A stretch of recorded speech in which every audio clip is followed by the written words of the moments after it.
Hey everybody, welcome to the Roar of the Lions UK podcast. We're just getting set up here, so we're just going to chat for a little bit as the rest of us come in. I'm Matt, that's Steve, that's Ash, and we've got Ryan Farden coming in as well. Boys, how you doing? Doing okay, doing okay. How are you, Steve-O? I'm good. I'm just I'm trying. Ash has changed his name now, and it's really put me off. Oh, Mr. Farden, how you doing? I'm good, mate. I'm there clicking on the Ryan bit, and it's the other Ryan. I mean, why this popping up? This proves how long since I've been on here. Yeah, man. How's things? Yeah, not bad. What, we got the geezer from Assassin's Creed on it tonight, have we? I mean, there's quite a backstory here that you've just missed, Ryan. Oh God, yeah. What's happening, boys? Oh, just chilling while we get everyone in the building. Well, here. Surely not Ryan McCluskey as well. This is just too many wonderful things happening. How you doing, Steve? You good, mate? Yeah, I'm all good, thank you. All good. Looking well, mate. Looking well. Good to see you. Not doing too bad. Got a big table tennis fixture on Saturday. Souls. How's that going, Steve? You back up? Oh God! He's very Joseph. and you have outdone yourself. Wow. Yes. Good evening, all, and to all a good evening. Oh my God! You've made Ash leave. Oh my God! I put this on especially nicely for you. Made a Lord of the Rings reference, and this is how you treat me. I think that's pretty fair. I think that's pretty fair. Ant's come in a fancy dress Next time it'd be Tony as Basil. Now Kenny you'll all be Hibbert. warned. What do you look like? You look like Linny. See, I was going to go the full way. I've got like a high vis vest and everything, but I didn't have a builder's hat, otherwise I'd have done the builder. That's what I was going for. But then I saw this while I was rooting around in my closet for various things, thinking, what can I wear? And then I came across this and I'm like, this just feels right. Why do you have a wolf shirt, can I ask? So this was my granddad's. I bought it for him years ago, and after he went, I kept it. It's my sort of memory to him. It still fits me, which is I'm quite proud of actually, because he was a lot smaller than me. But this is why I have a wolf shirt. Can you My family's from the Black breathe? Country. Yeah. This is not too bad actually. So it's a little tight, but not too bad. Shows But, off the guns. Where were your family from in the Black Country? So my granddad's family was from Wolverhampton, and my nan's family, this on my dad's side, was from West Bromwich. So you couldn't really get more Black Country if you tried. Oh, wow. So why did you pick the Wolverhampton's worst not of three the Black possible Country. football teams? You could have been enjoying Not moderate to poor championship success. Walsall are not better than Wolves, so I'll have you know. My sister's boyfriend is They're a running away with Walsall League fan, Two. so I mean, No, if it goes by the other day, then right now we have the bragging rights, so What do you mean? The Pound Lab Bescott Stadium is the second best stadium in the world. I've been there, and no, it is not. It really is not. Oh, Ryan, you must be happy after yesterday. And, Yeah. Spot on it. Were you there? I'm assuming you were there. You know what? I didn't. I actually sold them simply because to pay for the flight to New Orleans this week. I thought my cousin wasn't going. I thought, you know what? I can't be asked trying to find someone to go. So I had someone that could go, and I let them have them. So paid for the flight. Fair. So you're off to the Super Bowl, of course. When are you flying? Thursday.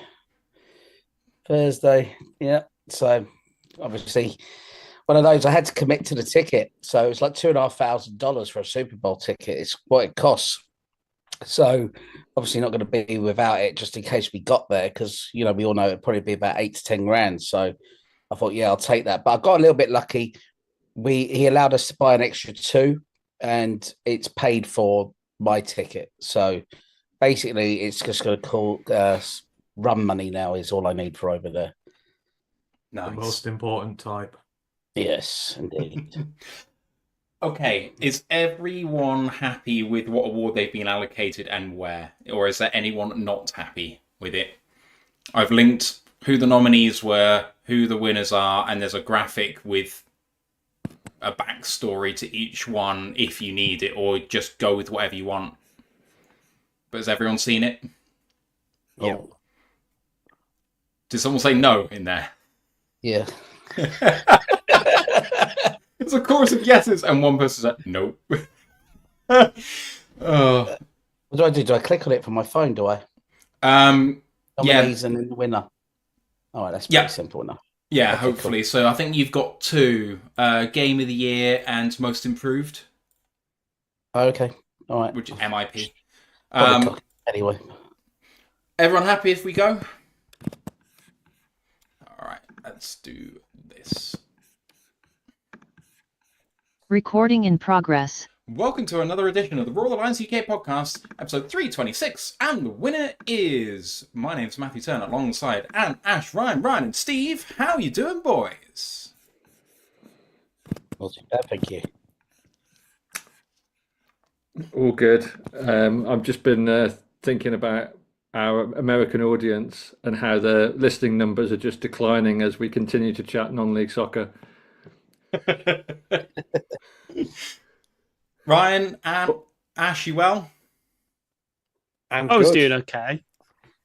Yeah, Bradford are Doing pretty doing good. well. We've signed 3 players. Honestly, I'm gearing up for promotion.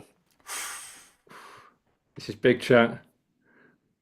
Nothing. They won't let me down this time. I can see it.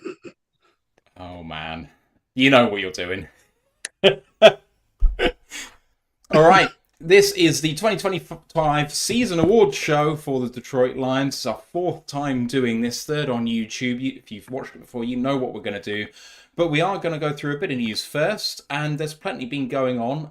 But first, just a bit of preamble. Discord channel is the place to be this off-season. There's going to be plenty of draft content there. And Ryan doing some great stuff with the college show. We're going to shout all about it. Link is in the live chat right now, or it's in the audio description of the podcast. Do come and join us there. College football podcast later this week, and you have a special guest coming up, I think. Hopefully so. Yeah, we're doing all about the HBCU Legacy Bowl this week. So just waiting to hear from Gerald as to when we can do it. So it'll be TBD as to when it actually arrives. But yeah, we'll be recapping the Senior and Shrine Bowls and then previewing the HBCU Legacy Bowl. The path to the draft is very much in full flow now. So if you have any questions for Coach Huggins, who's obviously a returning guest, who's absolutely fantastic, then please do message us with those, because he likes to be prepped and we like to give him good questions. So do get in touch with us any way you can. Please do like this episode as well and sub to the podcast. You guys know what to do by now. And let's get on with this. Coaching, boys. A lot of other things have happened in the last week. Lions pass game coordinator Tanner Engstrand was a bit of a dead man walking because of another signing the Lions made, and he became the Jets offensive coordinator, obviously following Aaron Glenn, and he wasn't the only one to follow Aaron Glenn, because the Lions tight end coach Steve Hayden has also left to join the Jets, but he is now the O-line coach there. Ash, I'll come to you first, just because I'm sure you'll have a strong take on it either way. But, you know, Tanner, I think when we started this, was maybe the front runner for OC. Now he's not even here. And Hayden, I know, was very highly regarded in the building. So that's a loss too. Yeah, to sort of go with the last one first, kind of thing, like the smaller one in a way. Like Hyder, yeah, highly regarded across the league, former tight end himself with the Browns, renowned for his blocking, goes to AZ, was an assistant special teams coach, and then worked his way up to tight ends coach there. And then we sniped him when obviously Ben and Anna got their promotions. We needed a new tight ends coach. He kind of came available and we got him, and you saw the improvements in the room, not only from Laporta with his blocking, like he was already a good receiver, but sort of working on that. The emergence of Brock Wright, Zane Zylstra, both improving as well and really improving their stead on the team. For him to kind of jump across to the Jets might have been okay. It's just for me the big sort of worry for him in a way is the change of position. Like he's only coached O-line 1 year in his career, and that was as an assistant in Arizona when he first went there, so 2018. He's never really coached the position before, so it's a big risk for him, in my opinion, because he's really hitching himself to the Jets and that O-line room now. Because it might work out, he might turn him around and earn himself an offensive coordinator position. But at the same time, it could go the complete opposite way, and he's kind of ruined his career in a way. So fair play to him. He leaves with good wishes from us because obviously he's improved our tight end room. Does kind of leave a hole with us though, that now we haven't searched around. But I trust Dan, who's a former tight end himself, to be able to use his Rolodex and get someone in. Just a bit of a shame. And then for Tanner, he was the forerunner for me for the offensive coordinator position, but it seems, considering we went with a bit of an experience, but an in-house option with Shep at DC, Dan's decided, because the offense is the sort of strength of the team, to kind of go external and get someone with a bit of experience there. Obviously, with John Morton, who's been offensive coordinator before, has been here before as an assistant for a year, and it kind of left Tanner in a bit of an awkward position because of another hire that we did as well around the same time, presumably because we knew Tanner would be on his way. He decided to hitch his wagon as well with Glenn and the Jets and kind of get the promotion he's looking for that he just couldn't get here. So again, goes with our best wishes, but it's a bit of risk for him because he's a first-time play caller, first-time offensive coordinator, and there's not many pieces there on that Jets offense for him. Obviously, you got a decent running back room with Bryce Hall and all that, and you've got a couple of weapons like Garrett Wilson, the wide receiver, a couple of decent young tight ends, a couple of offensive lines pieces, but massive hole at that QB position. Like right now, it's seemingly their battle for the starters right now is between Tyrod Taylor and the greatly mentioned on this podcast by me, Jordan Travis, who's coming off an injury. That's not a great QB room to walk into, so good luck to him. Steve, this kind of leaves a reasonable hole. I mean, were you on the Tanner Engstrand train when the OC job came up? No, I don't think so. I kind of trust in DC to get it, and Brad to get it right. So who, if they've let him go, if he's been let go or he's not got the job he wanted, then I'm not going to second guess them. They've been working together for a long time, and I'm sure they know what they're doing. So yeah, I'm all good with it. Anyone, any other thoughts on these guys leaving? I think the writing was on the wall for Tanner after a couple of days. Because if you look, Kelvin Shepherd was unofficially announced less than 72 hours after Glenn left. I knew after a couple of days they'd passed on Tanner. Because if they were going to promote it internally, they would have done it to minimise speculation very quickly. But it droned on for days after Ben was announced. So I thought, it's going to go, yeah. Like I say, it's interesting. Glenn doesn't want to call plays, but gets a first-time caller. That's, like I said, that's a gamble. Like I said, I like the staff he's built, but yeah, because if he struggles, he can't step in and call them for him because, well, he won't have the ability to. So it's in the gamble. Like I say, I like it. I think it's a good stepping stone for him. As you say, there's some weapons. Also, there's minimal expectation on the Jets. No one will expect the earth of him this year, so he's probably got a year to bed in at least. So don't surprise me. Again, Heidel, James, O-line and the tight ends. It's kind of been the bread and butter of what we've done. Laporte had a year where he was the go-to man, the security safety blanket, and the O-lines are just, well, it's so important. So I wish them both the best. But yeah, I'm fairly content with who we've replaced them with. And Ryan, any thoughts on these, or we can move on to the next bit? No? Ryan? No? Okay. So the next bit associated with this then is, of course, the tight ends coach job is available, and the Lions inquired about Richard Angulo, the Jets tight ends coach, but the Jags tight ends coach, but the Jags have locked him down into a multi-year deal, so no go there. That job remains open. Ash, you mentioned you had something on him. So I wasn't actually going to stop there, but do you want to speak for a moment? Yeah, kind of like Hayden in that he's a good, highly regarded tight ends coach. Like Evan Ingram is probably the most notable tight end they've got, and he's had a bounce back here after a down couple of years in New York. He came to the Jags where Angola was and really bounced back. He's had to this season just gone second highest PFF grade of his career. And the other guys have played well, like Brenton Strange, who I know Matt knows very well because he had to pick him up late in one of his fantasy seasons and he got him quite a lot of points.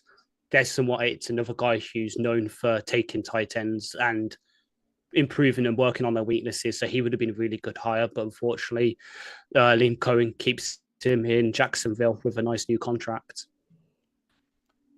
All right. And then the other bits and pieces, Lions assistant head coach and running backs coach Scotty Montgomery, who obviously didn't get the OC job with the Lions, has had an interview for OC with the Dallas Cowboys, but he did not get the job. That went to Clayton Adams, who was the Arizona O-line coach. So Scotty, for now, remains with the Lions. And finally, a pass game coordinator job obviously came up because Tanner Angstrand left us.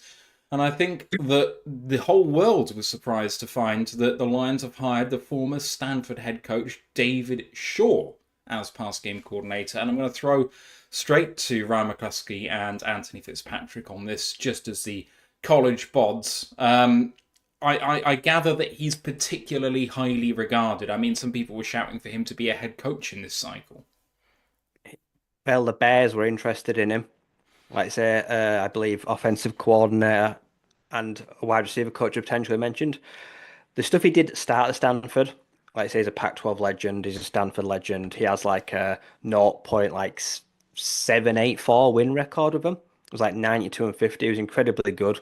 He had Andrew Luck. He made them an NFL quarterback. He's had some incredibly good weapons. I like the experience hire. Like I said, do I think he's not going to be a dynamic passing enigma, but I think he's worked with enough guys by now, and he's worked with enough versatile quarterbacks and veterans that he can put together a strong offense.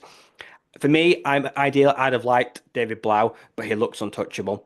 Commanders have already basically said, no one's interviewing him. Like, we're not going to let him leave. I think he would have been assistant QB or a passing game quarter. He could have been that role, like I say, but maybe they got an inkling that he was never going to be available. So they've gone with the experienced hire. But for me, yeah, I'm totally fine with it. Yeah, I love it as well. Like his work, his track record is undeniable. His development of players, the scheme he runs, it's just great. And like he's just such a vast wealth of knowledge. Obviously, he started there when you had Jim Harbaugh there, and his famous staff. So many guys have come to the NFL and had distinguished careers. Vic Fangio was there as DC. Jim Harbaugh was head coach. Like, he's learned off some of the best. He's been the best himself. And I think for us, it's also a reassuring presence to have because, if this regime, they've shown that if guys don't work, they will can them quickly. And if Johnny Morton comes in and he doesn't work, then you've instantly got a candidate right behind him who's experienced, who is ready to be an offensive coordinator in the NFL, who you can bring straight up and put in there and have him. When you're getting new guys in, you want that safety blanket in case it doesn't work. But in the meanwhile, I think he'll do great. With our quarterbacks, I will assume he will certainly have played a lot of football against Jared Goff in his time as well, so he'll know him very well from his Cal days. So it's someone he's familiar with as well, who he'll know how he works. I think it's just a great hire for us. You want to keep the nice line between youth and experience in your coaching staff. We've got some really highly talented youngsters and that here, and he brings a big veteran presence into the room as well, and someone who you can still learn off and pick the brains off. So I think it's a home run hire for us, and the fact that a lot of other teams wanted him in higher positions, we're the ones who got him, is a big coup for us. An endorsement of how the culture is and how it's attracting people, perhaps. He knows Amon-Ra as well because he coached Osiris, the third St. Brown brother, who was a Stanford Cardinal for 2 years. So, and played against him. So yeah, there are ties there. I reckon he's probably already been on the blower. Like, what's he like? What kind of offense is he going to run? Fantastic. All right, let's move on to the final bit of news, which is that an investment group, including Pistons owner Tom Gores, Lions principal owner Sheila Ford Hamp, and GM and CEO Mary Barra, as well as Jared Goff and his wife Christian, as well as others, have submitted a formal expansion bid on the Thursday just gone for a WNBA franchise, which I presume is going to be the shock if it gets agreed. It looks like the trademarks have been reinstalled there, but there's only one position and about 5 or 6 competing bids, so it's by no means certain. But looking back on it, and it's a period of history I don't really have much knowledge about, boys, but it appears as though the Shock were one of the preeminent WNBA franchises before they died. So bringing them back could be a real coup for the city. Obviously, sports in general are going really well right now for Detroit. You know, everyone seems to be having a resurgence. I mean, even the Pistons are in a playoff spot, aren't they? Just about, and the Red Wings are too. Red Wings are this is last night as well, absolutely crazy. So, you know, with everyone blowing up, this seems like a natural move. Makes sense as well because the women's NBA has never been bigger. Like I say, you've got Paige Buchers, you've got Caitlin Clark, one of the biggest athletes in the world. Last week saw one of the biggest trades in women's NBA history, Kelsey Plum, who's like one of the darlings of the league. She was dealt as well. So right now, women's NBA and their wages and that, it's soaring. So it'd be the best time now to get in a franchise because, yeah, it's very valuable right now when the tickets are selling really well. The college game's huge. So, yeah, I think it could be a trending direction right now. If you put some money in now, you might see a good return. Like I say, it says a lot that it's not just Jared, also Sheila Hamp as well. It says a lot where you've got a respected older woman, like say, like that runs an organization. She clearly feels that it's about time. So it'd be interesting to see if it does, yeah. I'd say you'd think if they do make more than one case, rework the divisions, add some more conferences. It feels like it's got to grow eventually if it's going to ever compete with the NBA. Ryan Farden, as well as someone who goes to Detroit more than all of us probably combined, you know, getting a WNBA side in would be a great coup for the city, I think. Yeah, well, I suppose it's great for, you know, to see the people, like Ryan mentioned, behind it, driving it forward to try and get it to the city. And, you know, while I don't know much about that particular sport, I know in other places as well, in terms of the development, that I was told when I was over there, I haven't looked into it, is that the football team's getting a new stadium in Corktown. Yeah, Detroit City FC, they want to build a new stadium, don't they? Yeah, so I mean, and that is such it's such a great area, Corktown, and it keeps on changing every time you go there. Amazing places to eat. Obviously, they redeveloped the ballpark there for kind of like with housing and you know, like a training facility for, I think, in like the youth of the city. So yeah, it's all trending in an upward trend. So it's great to see. Any improvement is always welcome. I think if you have a look at the investors, you've got the big names, Jared Goff, obviously Sheila Hamp. I think if you look like further down, you might find the name of Tom Wilkinson somewhere there. Like I have a feeling that he's got a hand in this somewhere, maybe a hot hand, but definitely a hand in this somewhere. As long as he doesn't talk about girth when he's doing prospects for that, otherwise he's going to be in trouble. So you know. Hashtag me too. Oh, without further ado, let's get into the awards, shall we? All right. So first up is the Fans Moment of the Year, and Stephen Collins, you are presenting this one. Okay, so I mean, you know, a year of just such fantastic moments all the way through the season. So this was a really kind of stacked field. So in terms of the nominees, we had the Dan Skipper, much delayed, receiving TD. We had the Jared Goff receiving TD against the Seahawks. Jared Goff chants in other people's stadiums was wonderful. In fact, not just at other people's stadiums, but other sports. Brian Branch's farewell to the Green Bay Packers fans. Amon-Ra's upside down celebration. Sewell's amazing angry run. One of the best stiff arms I've ever seen. This one I kind of disputed. The Commanders' Hail Mary versus Chicago. I mean, yes, it was fucking hilarious. But, you know, we had so many moments of our own without picking on the Bears. But it was very funny. And then, of course, Carlton Davis's interception while MCDC was talking on the field in his halftime interview, which, like, if you look at other coaches who do that, like half time, like end of second quarter, start of third quarter, they do like one question, they're gone. MCDC is always there for like a solid 2 minutes, just letting people know what his thoughts. And in that time, Carlton Davis got the pick. So some fantastic moments in there. But there can only be one winner. And I think just from the quality of the play was the Jared Goff receiving touchdown thrown by the arm of Amon-Ra St. Brown against the Seahawks. An absolute perfectly weighted pass. Goff celebration. It was just a wonderful play. So that's the fans' moment of the year.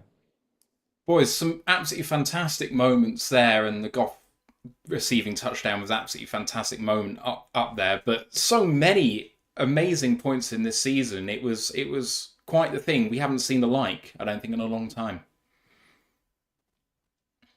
Well, yeah, I mean, we've never seen it, have we? It's 15 and 2 seasons. So, it was mostly domination throughout, but, on many cases during the year. So, we were blessed this year, and unfortunately, obviously, we all know that didn't end the way we wanted it to. But, what that team achieved was amazing. And to have a list that we had there is, probably by far outweighs anything that has been picked before in previous winners. So, I mean, there's these 3 or 4 like easy winners there. I'm surprised that ain't even a tie. It's that many there to pick from. I think, as Ryan said, it says a lot that you could have, apart from the Washington one, they all could have been worthy winners. Like I say, no matter how the season ends, like I say, it will never be tarnished. The Commanders can't put a stain on what the season was, because everything we achieved still goes down as like the best franchise season in history. And yeah, a list of moments that are all worthy of winners in their own way.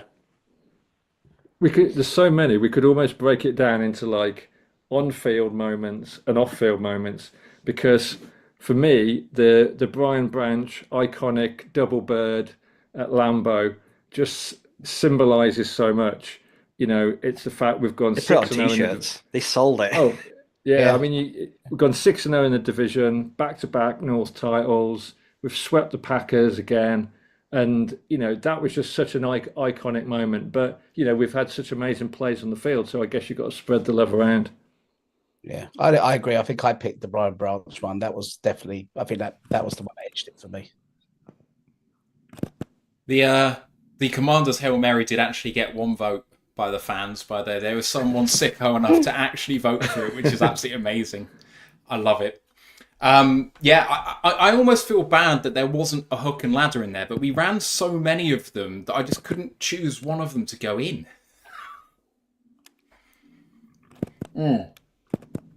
All right, let's move on to the next award, number 2, and that is going to be presented by Ryan McCluskey for the Fans Player of the Year. Yeah, this is a huge award. So, Fans Player of the Year. So, nominees: Mr. Dan Skipper, Mr. Reliable, Mr. Sixth Lineman, always gives it his best, always there or thereabouts. Finally got to the end zone. Now you've got Mr. Jameer Gibbs. You've now got the guy that got the bigger slice of the pie this year, emerged, had a standout year, was able to prove that he can be an every down back. You've got 2 guys back-to-back, Alex Anzalone, Dave Montgomery. Both of them showed incredible fortitude to handle injuries at the worst time of the year heading into the playoffs. They were managed to bounce back in a big way, one from a broken forearm, one from a damaged strained MCL, were both able to return in one of the biggest games of the year, played through pain, and just showed they're absolute warriors, and they are hearts of either side of the side. Jared Goff, just Mr. Cool, once again proves that he is an elite top 5 quarterback in the league. Efficiency there, very few turnover-worthy plays, great play. We saw more athleticism as well. There were more scrambles this year, a few more run plays. Like I say, looked very good on his feet. You've got the pillar. You've got Penei Sewell, Mr. Angry, lovable man. Like I say, he will punch you in the face and then give you a big hug. An absolute stellar right tackle. Once again, kept his side of the line very clean. Then you've got 2 field optimizational special units. You've got Jack Fox, constantly digging us out of trouble if the offense slowed down, pinning guys deep, showing that he's got the most reliable leg in the league ever.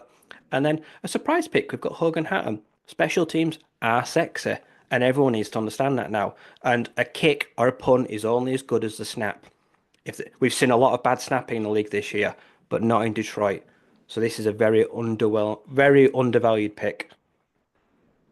So, with due pleasure, the winner for the Fans Player of the Year award this year, clocking up just a casual 264 carries, 1,517 rushing yards, 58 receptions, 587 receiving yards, and just a cool 22 total touchdowns on the year, was Jar, aka Jameer Gibbs, aka Sonic, aka the Blue Flash.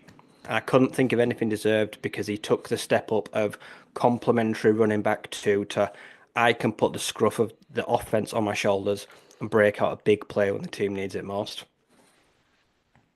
Boys, it was a stacked field and Hogan Hatton, but Jameer Gibbs a worthy winner. Sorry, Ash, you want to react to that, do you? Go on then.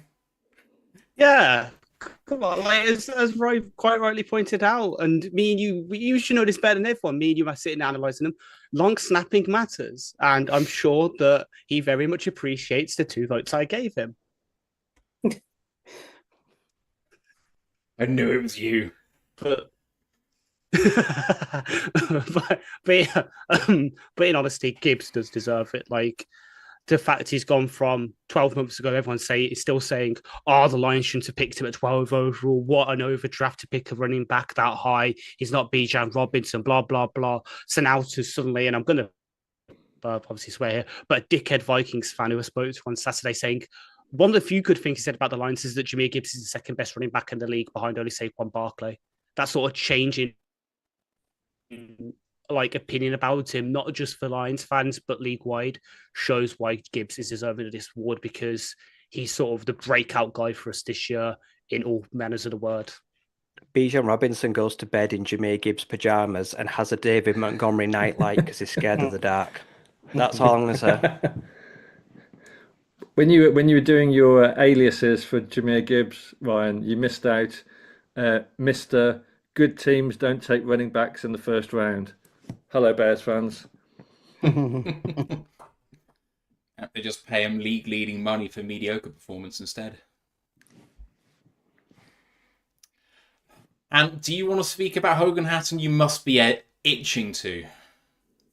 No, I'm not obsessed about long snappers like you. You know, I have better things to do. So no, I'm good. I'm good. It's no, I agree with the winner. You bought this on yourself. You should never have bullied Scott Daly like you used to, and this would never have happened. So you know, at least you're known for something, though. Not everyone gets known for something, so appreciate it. Buy into it.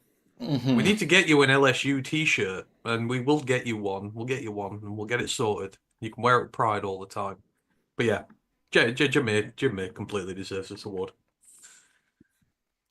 All right, let's go for award number 3. And this is an award that he nominated to introduce for this season. It's the one he was the most enthusiastic about. And then he did all the research by himself. So it's only fitting that Ash should present the celebration of the year. Yeah, well, we had to, with the amount of touchdowns we were scoring and all the great celebrations that we had this year, it felt only right that we sort of celebrate it, especially since, you know, the Vikings tried to take over the crown as the celebration kings with all Cam Bynum's ones. We have to show that the Lions are the true celebration kings of the NFL.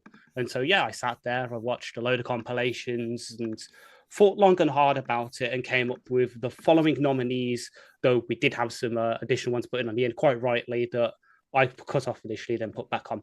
So the first one and the most recent one was Laporta's touchdown celebration, most recently against the Commanders, the dead and buried, where he made that super great grab. And then the Brock Rice in the offensive line pretended to roll him off a blanket and bury him, which was quite funny. And then you've got the Gibbs, I believe it was his 3rd touchdown against the Minnesota Vikings, where we crowned the king. He sat in a position and Amara came and put the crown upon his head. The Jacob Bates game-winning celebration against the Vikings, where he hit the boom, made famous on TikTok by the Rizzler. And then we had another Gibbs one with his touchdown against Chicago, where he grinded against the pole not once, but twice, because the first time the touchdown was ruled short at the half-yard line. And then since we mentioned the Commanders, we also had JMO's touchdown celebration against the Commanders, where, he made sweet love to the Ford Field turf, and I hope him and the Ford Field looking forward to their baby in about 8.5 months' time. Speaking of JMO, the Flying Beast mode against the Jags, which also got him fined, but was also the thumbnail for the NFL that week. Make it make sense. The most famous one, probably, with Amon-Ra's headstand against the Green Bay Packers. He might have been the third person to do it that week. He did it the best, in my opinion. Going back to the Jags game, we have Kirby's interception against them, where he played bowling and got a strike against the rest of the defense. Branch against the Packers, technically not a celebration, but, it's such an iconic thing, it had to be mentioned. And then the sort of two ant/viewer recommendations, we've got Amon-Ra on Gibbs against the Vikings in the first game. So the Hadouken celebration was very rightfully suggested and put in. And the final one is Kirby's interception against San Francisco, where he imitated the famous celebration of one of their former players. All very, very worthy nominees, in my opinion. But there can only be one winner. And that, of course, is the one from week 18 with the first seed on the line, 1st and goal from the 4. Gibbs punches it in. Amon-Ra crowns him. So the winner is Gibbs's Crown the King celebration. It has been a year for celebrations, boys. The Lions players have really brought it, and I didn't realise until Ash came up with all of those quite how many of them were choreographed that way. But Ryan McCluskey especially, I know that you probably enjoyed a lot of those. Oh, I love the Costco guys. Like, the Boom should have won in honor of, our boys, the Rizzler and Big Justice. So that should have won. I was all for Jake Bates, but no. Yeah, it was a year of fun celebrations. Honestly, I think the Lions have probably started a side pot for fines, because I expect a lot next year. We're going to be getting fined for a lot of celebrations, and I'm okay with that because they're hilarious. They're justified, and it upsets so many other fan bases. It pisses in their Cheerios to watch us get small fines placed, but I love it. Yeah, all of them were perfectly timed. They were all well executed, and yep, we just had a lot more of them other teams, so yeah, they can all suck on that. Oh, anyone else have a favoured celebration of the year out of that lot? I think the headstand was pretty good. The Amon-Ra headstand, I think that was definitely a good one. I do love I Aaron. I like Aaron Glenn as well. Do you remember just sat on the bench, just like he was ready to have a cup of milk and cookies before bed because the game was just over. Yeah, needed as Horlicks. All right, let's move on to the next award. And Ryan Farden, we are coming your way this time. And you might have been to most of these games, I'm not sure, but you are going to be presenting the award for Game of the Year. Fortunately, not just one of them this year, but in this category. But yeah, Game of the Year, starting with week 4 against Seattle. What was that? That was a Great Britain in the end, 42-29 victory over them. Long-awaited win over a bogey team for sure there. And then week 6, obviously one that we're waiting for again for a very, very long time. Finally getting that win and destroying Jerry's World in Dallas at 47-9. And week 10, the Sunday night game in Houston, where we battled it back from 5 turnovers to win it with a clutch field goal in the last seconds of the game. I believe that was 26-23. And week 11, absolute domination again against the Jacksonville Jaguars, 52-6. Obviously, unbelievable game that was too. And then finally, week 18, when obviously it was all on the line with all the injuries the team had to come through again to show up and absolutely smash the Minnesota Vikings 31-9 to bring us back-to-back NFC North championships. So obviously plenty to choose from. But for this one, the actual winner is a tie between the victory in Dallas and the victory in Houston. Yeah, I went with Houston because it was a dreadful performance. Honestly, it kept me on my edge of my seat all night, though. Two teams that both were so bad.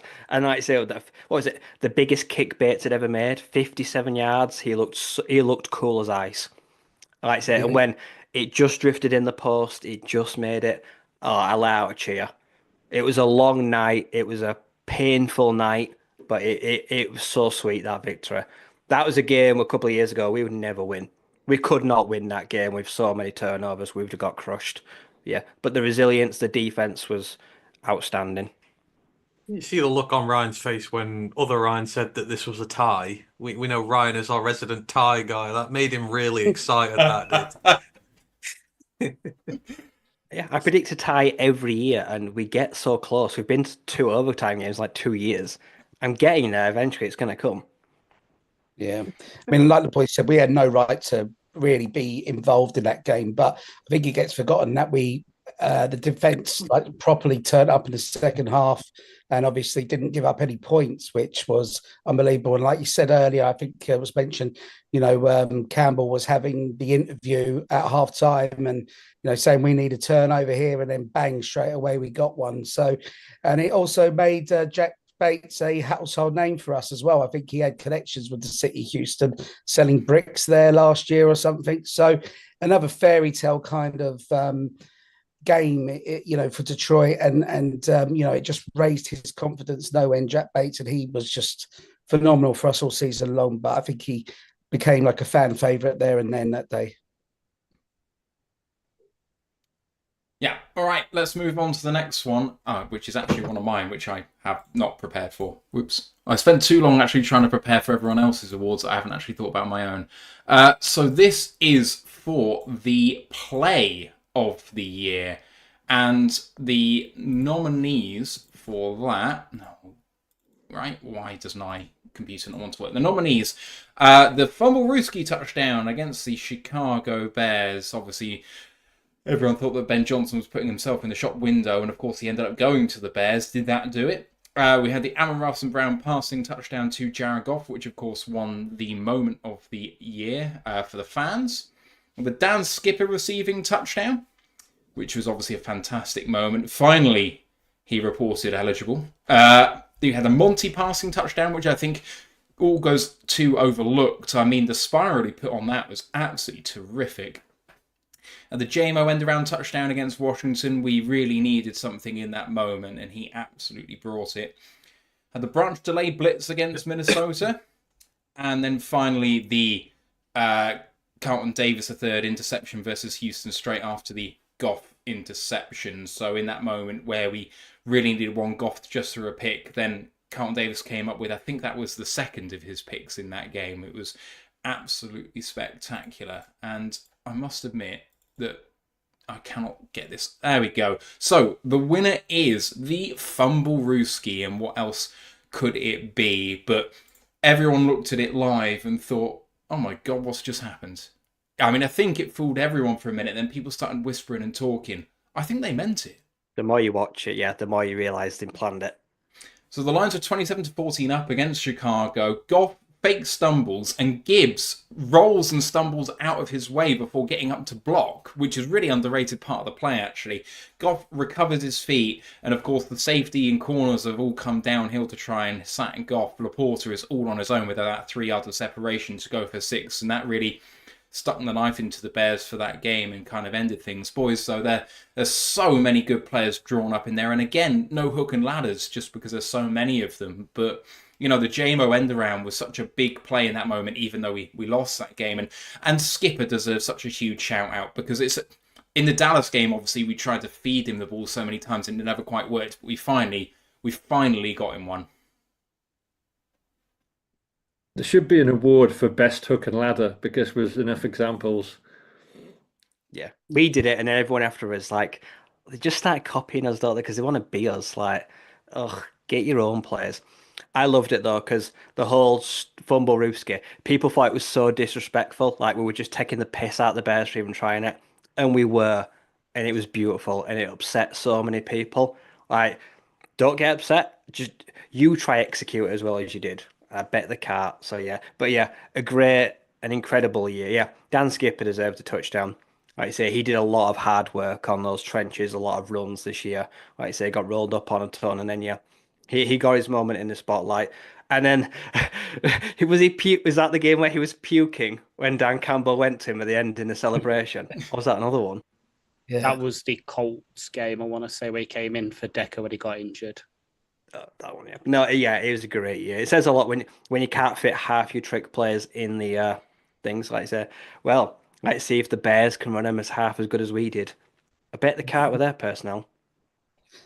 Joe, I Let's see just if Rob- made me realise talking about like this is what the play that never was really, but had he got in as well would have been amazing if the play had stood up and everything. But would have been the Penny Sewell one in Dallas. Oh, You yeah. know, I know there was a flag at the end of it, but I was waiting all season. I was trying every time I was over in America to get a bet on a Penny Sewell touchdown, but you know, alas, it didn't happen. But that for me would have been had it happened and come off the play of the year without a doubt. All right, let's move on to the next award, and we've got Anthony Fitzpatrick up for this one. We are looking at the Man of the Year. This is the kind of Walter Payton style award where we're celebrating the best of the Lions on and off the field. And So nice of you to call me the Man of the Year. I appreciate that. I accept the award with gusto. So yeah, we're going for the Detroit Lions Man of the Year. So the nominees for this, and we've got a good field here. So the first nominee up for this was Aaron Glenn. Obviously, he's taken his time to embed himself in here. He's taken a lot of criticism over the years, but especially at the start of this year, we saw just how good his defense was and what a great job he's done, especially in the circumstances with all the injuries and that. Despite everything that's been thrown against him, he has remained resilient and got to where he wanted to go. And obviously, wish him all the best going forward. But yeah, Aaron Glenn's deservedly on here. We've got Jameson Williams. I'm pretty sure I put this one in for the nominees here, and I will say it. The amount that he's been through since he started here, and people will say it's self-inflicted, etc. But you see so many players in this league, especially young players who have issues at the start of their career, and it just spirals and they're out the league like that. And for him to go through everything he has, more than his fair share of hate from the fan base, and that for him to get through, he's ingratiated himself into the team. He's become a big part of this team, and he's a big part of the community as well. More so maybe than any other Lions player. He's out representing the 313. He is the guy. He is the man of the people, as you were. So you will put him up for the Man of the Year as well. We've got Amon-Ra St. Brown for his work humiliating his brother on his podcast, which is just something we love seeing every single week. So, definite Man of the Year nomination there for him. But yeah, in seriousness, he is everything that this franchise depicts, all it is about. He is a standout human being, a standout worker. He's everything you want him to be. So you would always put him in there for that. Jake Bates. Special teams need love, and everybody knows the story of Jake Bates now, how he had jobs outside of football, how he was kicking in the UFL, how he thought his dream was over. And then 12 months later, he's on one of the best teams in the NFL. He's kicking game-winning field goals like he's the most clutch kicker in the league. He's done it 2 or 3 times this year. And his story, and again, what he has gone through to get to where he is, certainly puts him in the Man of the Year conversation there. We've got Jared Goff. And again, you talk about someone who epitomizes this franchise, this city. Hell, the news that he's helping to try and bring the shock back into the city. He is as invested in Detroit as you can be as a player, and he's really settled in. He's one of us now. And all the work he does, you really have to appreciate. And he's had a great year.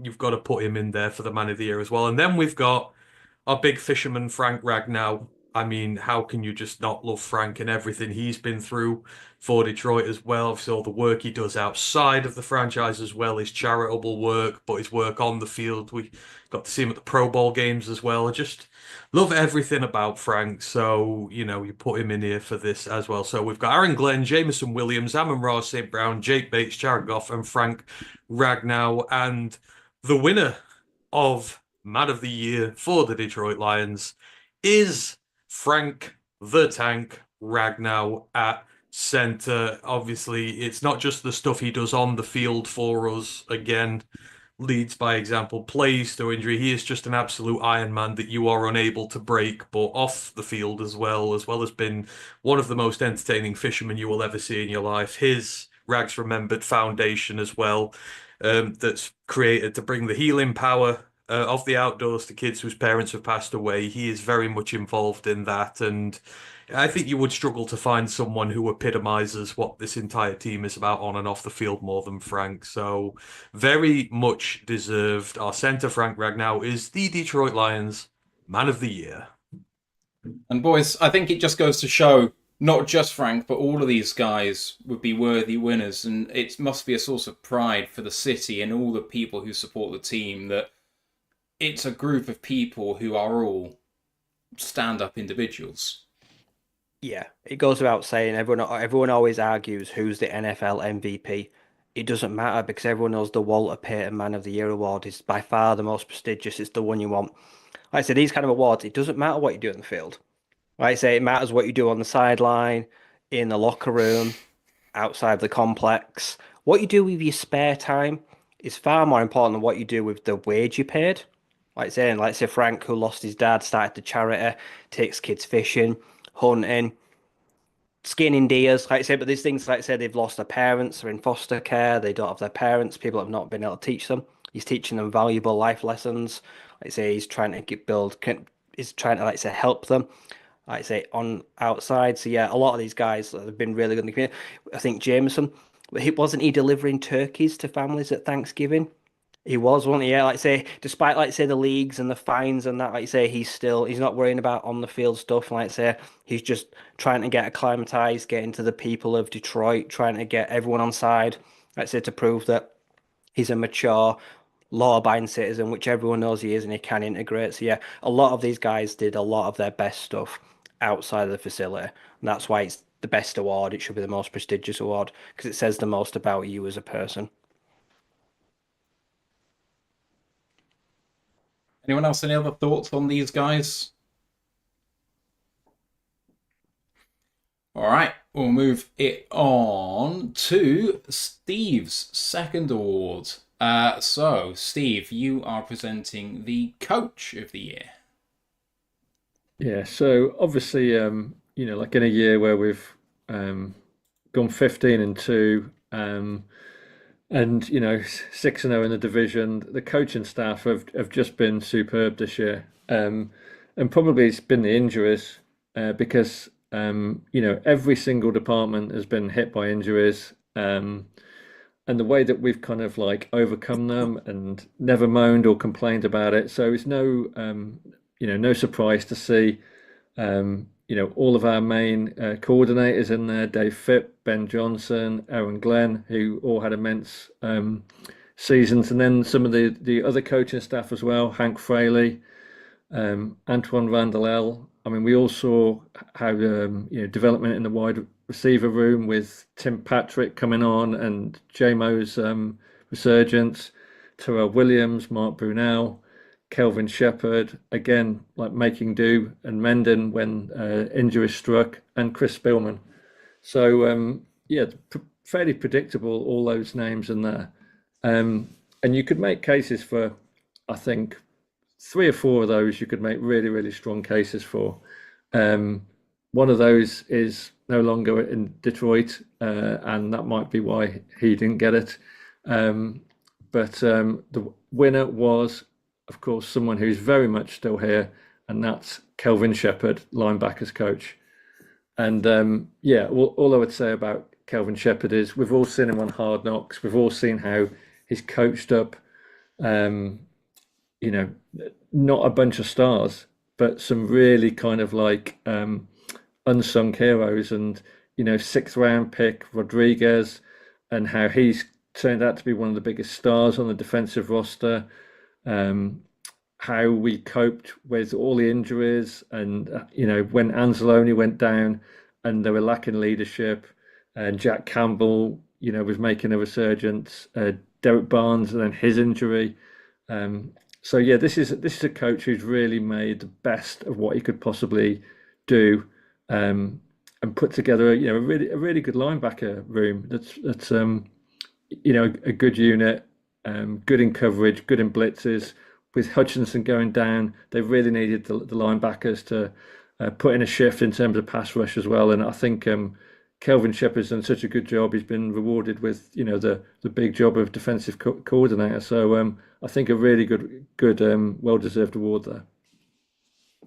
Yeah, it goes without saying that the position group just saw a crazy amount of turnaround. At one point, he was playing Jamal Adams, Ezekiel Turner, Quan Alexander, Ben Nyman, guys like that. He was getting those guys ready to go from, like, say, sitting on the sofa or a practice squad to, I'm gonna have to play you. Like I said, you're gonna have to drop into coverage, or you're gonna have to be in the run game.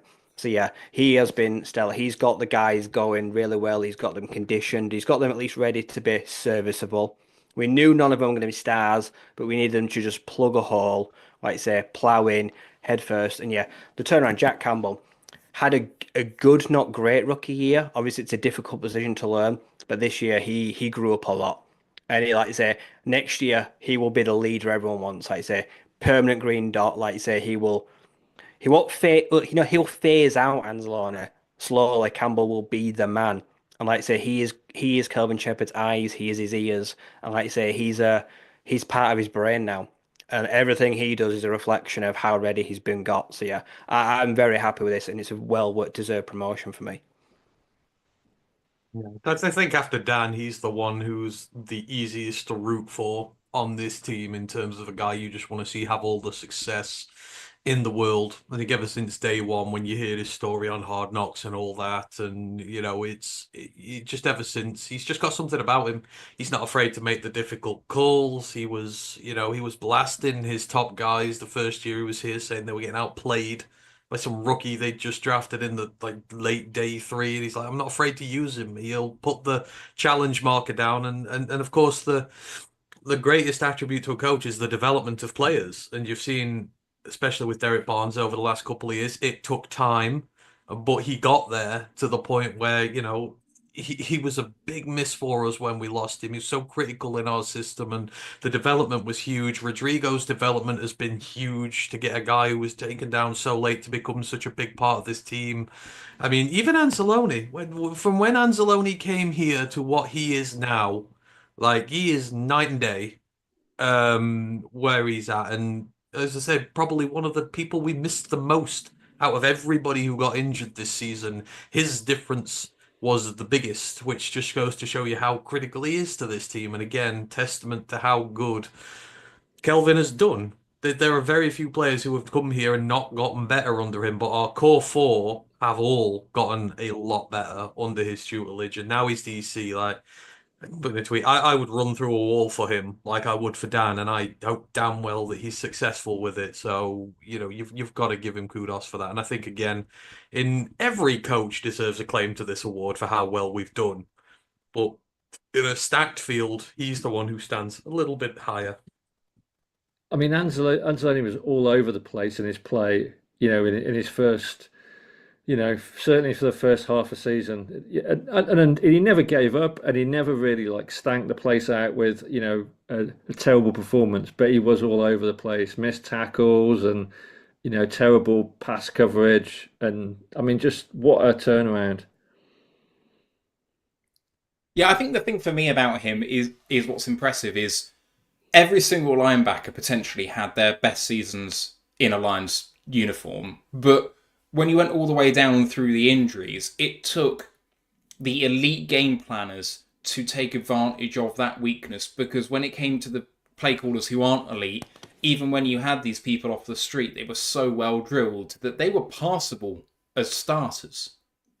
again, and you had to go up against these guys who were going to target these linebackers with running backs in the pass game before they really were exposed. And sometimes when you don't have the personnel, you don't have the personnel. But when you drill them as well as you possibly can within an inch of their life, that's the sort of performance you get out of people who've just come off the street. It's absolutely a testament to how well he has done with his team, and the promotion is really well deserved.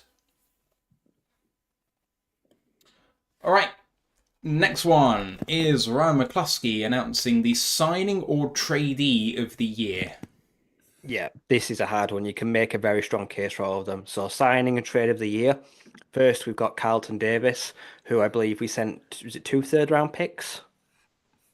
2 thirds, and we got back a 5th in Davis. I believe that's something like that. It was a third. No, hang on. Oh, no, never mind. Ignore me.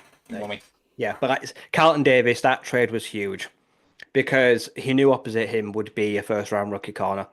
And for a good 8 games, the guys, they were picking on Terry Arnold, and the referees were as well. The officials were all over him. Every time Terry on coughed, it felt like there could be a flag. So we needed a guy that could be put an arm around him. He could hold his head up on the sideline, tell him, like, say, you'll get through it. But like I said, when he was targeted, Carlton was like glue. He was sticky. There was pass breakups. Like I said, there were turnovers. Everything we got him for. He was like top 5 in the league in pass breakups when we traded for him. For the Buccaneers, he has been a stalwart throughout the years. And yes, nagging injuries, but willing to pay through playing. And like I said, he's strong. He's a good tackler, and he was a big part of a corner. Has been a long time issue for the Lions, and it felt like it was the first time we really were aggressively addressing it. And I really liked that move. Then Jake Bates, as you say, former brick salesman from Houston, like I say, but then Michigan Panthers legend, like you say, could easily make from 50 or 60 in any given week, given the chance in the NFL. And yeah, it took weeks for him to miss.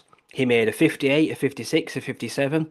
Like I say, made multiple game winners when the game was on the line, and he looked so composed throughout the way of doing it.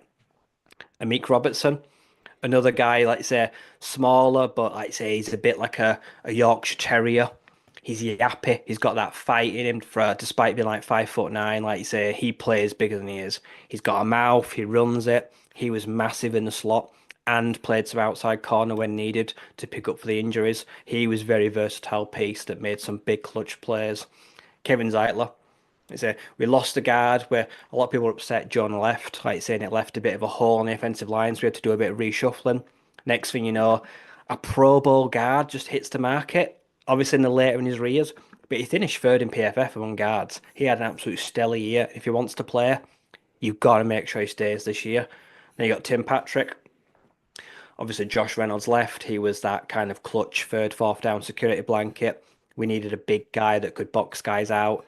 Tim Patrick, who's had 2 terrible years of injuries.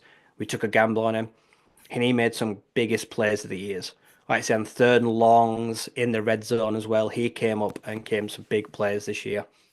Zadarius Smith, so at the trade deadline, obviously, unfortunately, we've lost touch for the year. We've got a big gaping hole on the outside. We need some pressure. He's, like I say, Browns are rebuilding. So we send them a pick. Zadarius comes in to offer a bit of a veteran presence on the outside, and he definitely made his presence felt in that latter side of the year. And then a surprise, Al-Qadim Mohammed. This guy had loads of tackles for loss. He actually had 3 sacks. And this guy, like say, a former Colts player, was off the sofa. He'd not played all year. We needed some help in pass rush. They made a call, and he was really good. He should earn a new contract. Very important rotational piece in defensive line. I was very happy with him making some big plays down the year. Yeah, so a lot of great signings throughout the year and before it. But yeah, and we have a joint winner. There is a tie. We have got the stalwart himself at right guard, Kevin Zeitler, and we've got Amik Robertson. So Amik came in, like I say, he made a big impact in that slot. He meant Branch could move back, took pressure off him, could pick up running backs, tight ends, very sound tackler.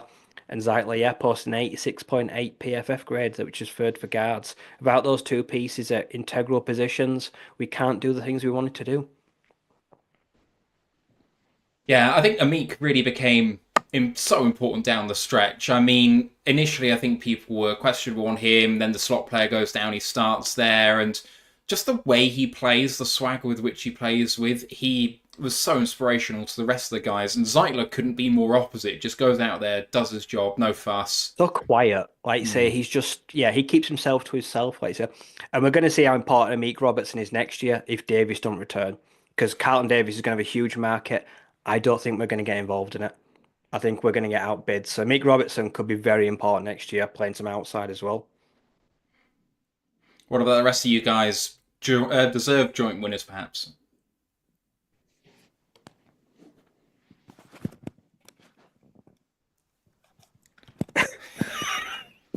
Someone. Yeah, definitely. Thanks, Ryan. They both are. They're both are. Like Zeitler, if we didn't have him, we had to. I know our depth wasn't too bad this season, especially when Mahogany came off his injury, but he made a massive difference. You could argue he was an upgrade on Jonah. I know, obviously, Glasgow unfortunately had a bit of a down year, but because Zeitler was so good at right guard spot, we were able to cope with kind of having that weak link. And I hope either he does ride off into the sunset now and retires and spends time with his kids. But if he doesn't, I hope he comes back, because there's a guy you can still rely on. I know he's not on the young side anymore, but he's still playing as a top 5 right guard in the league. And if you can bring him back, it makes things so much easier for everyone next season. All right, next award up, and that's going to be Ryan Farden once again. And this time we're turning our attention to the most improved player of the year. Yeah, obviously plenty of people stepping up when you needed them to in an injury hit season. Obviously, every literally position was affected at some point of the year. So the nominees are Levi of Glory. Ozawike, I could never get his name right. Obviously, finally stepping up for us. I think it's been a little bit of a frustrating time with him over the last couple of years. But I think, you started to see what, all the promise was expected started to come through, and it'd be interesting to see if we keep him this off season, because I believe his contract is up. Then obviously second nominee is Jack Campbell, as mentioned earlier today. Had a great year, especially taking over the green dot on the helmet. Absolutely become a force for us, and is going to be a leader on that defense going forward, I'm sure. Jameson Williams, all the questions, I think the most questions of the season before it's a ball was snapped was regarding him, is like, are we going to get him involved? And obviously plenty of big plays from him at vital moments, and he really showcased what all the talent was talked about before he got here. Kirby Joseph, obviously outstanding once again. Never really let us down, this man. Solid player, and one we have to renew when it comes time. And then Jameer Gibbs, who I've also mentioned earlier today, just an absolutely wonderful year. And with that, the winner is Jack Campbell. Yeah, I think for me, this is a kind of position of where you were and where you are. I think Jack went from, like Ryan said earlier, a good, not great rookie year. And then this season, he went from that to, I mean, for me, he was one of the better linebackers in the NFL. I know his PFF grade was somewhere around 12th amongst linebackers, but you have a look at some of the other guys above him on that list, and they're specialists, they're pigeonhole guys who kind of do one thing well, and that's all they're asked to do. Jack's asked to do basically everything apart from rush the passer, which is not perhaps his best trait, but in run defense, in coverage, as a leader, I thought it was absolutely fantastic. I think he had maybe one bad game, one where Anzalone was out and he was asked to carry it himself. But even when Anzalone was out, all the rest of the games, I thought it was terrific. Well-deserved winner for me. Yeah, well deserved. Like I said, Jack was, he took on a huge role this year, and he shows that Kelvin Shepherd has installed a lot more extra faith in him. Shout out Levi, like you say, back surgery. It looked like his career was over before it started. I never thought he was going to, 18 months ago, I didn't think he was going to see the field. I thought I didn't like the pick anyway because he had issues in college, and we picked him. I hated it. He got hurt. I'm like, oh, I've got even more ammunition to hate it. He's worked his ass off to get back on the field and game games. I'd probably give him another year. Like I said, the fact he's just got this far, determination. Like I say, now he's finally got back to a good playing weight. He's building muscle again. Like I say, I think next year you might see the best of him. I won't give up on him just too soon, even though I know we've got a lot of difficult decisions to make. Yeah, I think in terms of where Campbell's come from, like you've just really seen that, he's kind of just matured so much. Um, and again, that's probably one of the reasons why Kelvin Shepherd got the job. But I mean, Campbell was taken quite high in the draft, so expectations were high, and like it was a tough rookie year for him. But yeah, he's really come through, and you can see, the kind of leadership of Anzalone really rubbed off, because when Anzalone wasn't playing, Campbell really like flung himself around, and I think kind of established himself during like Anzalone's injury. And it'd be just really interested to see how the linebackers play when they're all fit and healthy and playing together, and that goes for Barnes coming back as well. All right, let's go to the next award, and this is one for Anthony Fitzpatrick. A new award this season was proposed by our good friend Luke G, and we adopted it as we thought it was a great shout. This is the Unsung Hero Award. Yeah, so the first time we've ever done this before. Everybody loves an unsung hero, the guy who does all the work, the dirty, nitty-gritty stuff, but doesn't get the appreciation for this. And this was a very interesting first year for this award. So we've got 8 nominees for this altogether. First up, we've got cornerback Kindle Vildor, obviously vilified for certain things that happened in the NFC Championship game 12 months ago, the helmet dop and stuff like that. But he's had a good bounce back year with, especially there've been so many injuries. Every time he stepped into this team, he has looked really good. He has sort of regained the trust of a lot of people, and a lot of what he's done has really gone under the radar. Like no one's really had any reason to complain about him this year. So yeah, Vildor's in for that. We've got Jack Campbell, obviously in a team where we've got Hutch and we've got McNeil, we've got all these big name guys, Kirby getting all the interceptions and everything. It goes really underrated that Jack Campbell was one of only 2 players on defense who played every single game this year. And he's, as already been alluded to, he just does about everything for us. He doesn't complain, he gets his head down, he does all that hard work in the middle of the defense, which a lot of the time goes unnoticed. He's not the flashy sack blitzing linebacker guy, but he's been great for us this year, and I say a lot of his work goes underappreciated. Same for the next guy. We've got Brock Wright, obviously with having Sam Laporta in the team, the big flashy tight end who gets all the yards and everything. Brock Wright is the guy who comes in and is Mr. Dependable when you need some dirty work doing, when you need a clutch catch, when you need whatever you need from him. You tell him what you need, he goes in there, he gets it done, and you can always depend on him. I think over the years of his time here, that is what we have come to know him for. And a lot of the work he does certainly is unsung. Tim Patrick, kind of the same goes here. Obviously, we've got our 2-star 1,000-yard guys in this team when it comes to the receiving positions, but he has come into this team and provided it a little bit of a spark, a little bit of something that the other guys don't have. And, again, you think of a lot of his catches, they've been in clutch situations on 3rd downs, in contested situations when you need a little bit of magic and the other 2 are all marked up. He's the guy you go to there, and he's ingratiated himself with the fan base very quickly, despite not being one of the household names. Obviously, Dan Skipper is in here. Dan is a hero, regardless, maybe not an unsung hero. He's a living legend at this point for the Lions, and again, he got his dues this year, and because he's not an all-pro left tackle who comes in and dominates every week. He does so much for this team, again, in the big packages, in the trick plays. He'll do whatever you want him to, and you just can't root against him. There's no nicer guy in the game of football than him, and one who you want to see do well when he does. come in. We got Levi Onwuzurike, the defensive tackle. This goes without saying. He's had year upon year upon year of injuries. At one point, people thought he was going to have to retire. This time, 12 months ago, we were thinking, is he even going to make the roster? Well, not only did he prove himself fit during training camp, not only did he make the roster, but he made a sizably positive impact on the roster this year. With all guys going down around him on that line, he has played a good brand of football this year. He's played a lot of football this year.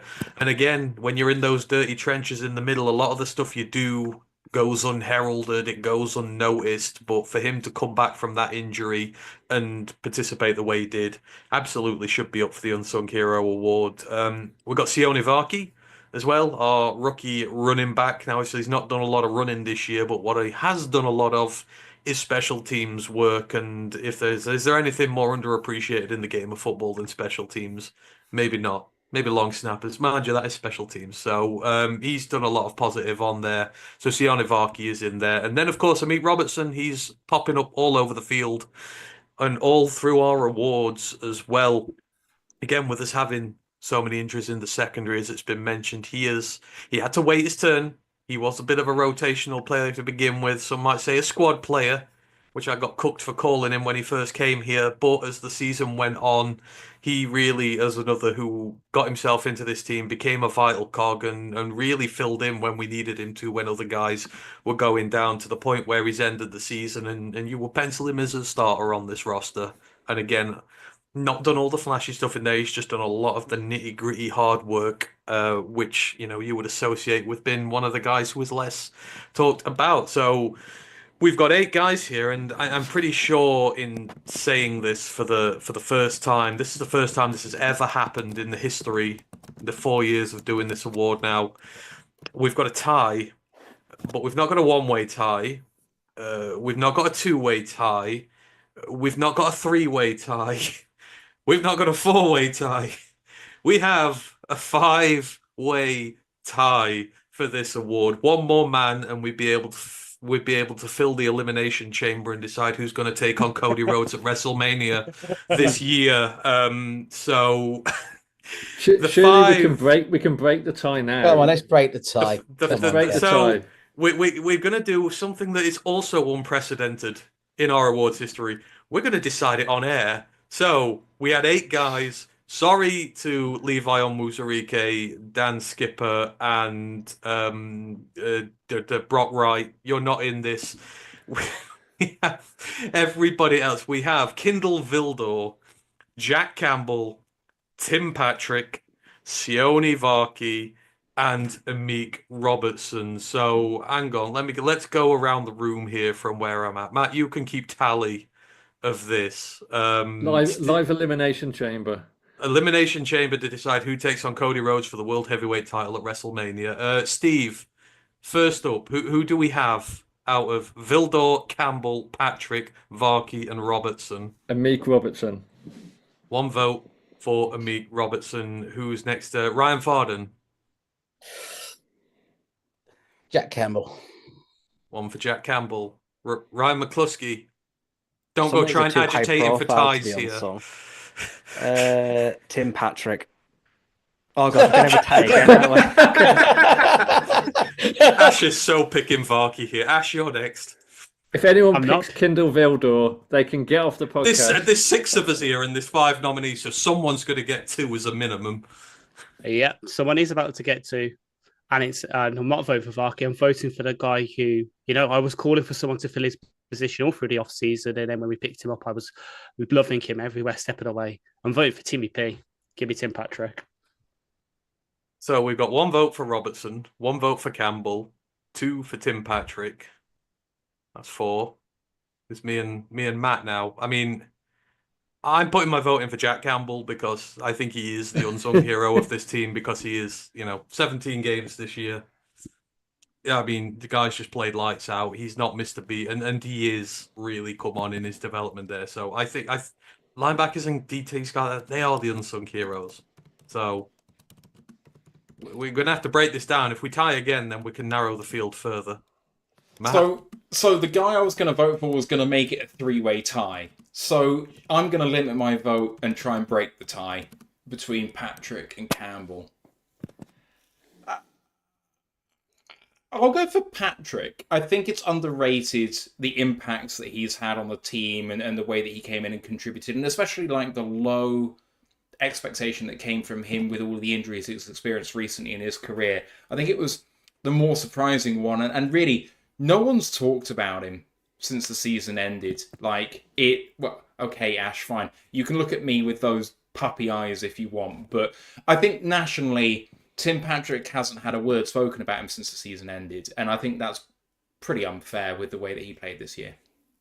So after 2 rounds of voting, Tim Patrick is your Detroit Lions Unsung Hero of the Year. Congratulations. Yeah, good shout. Good shout.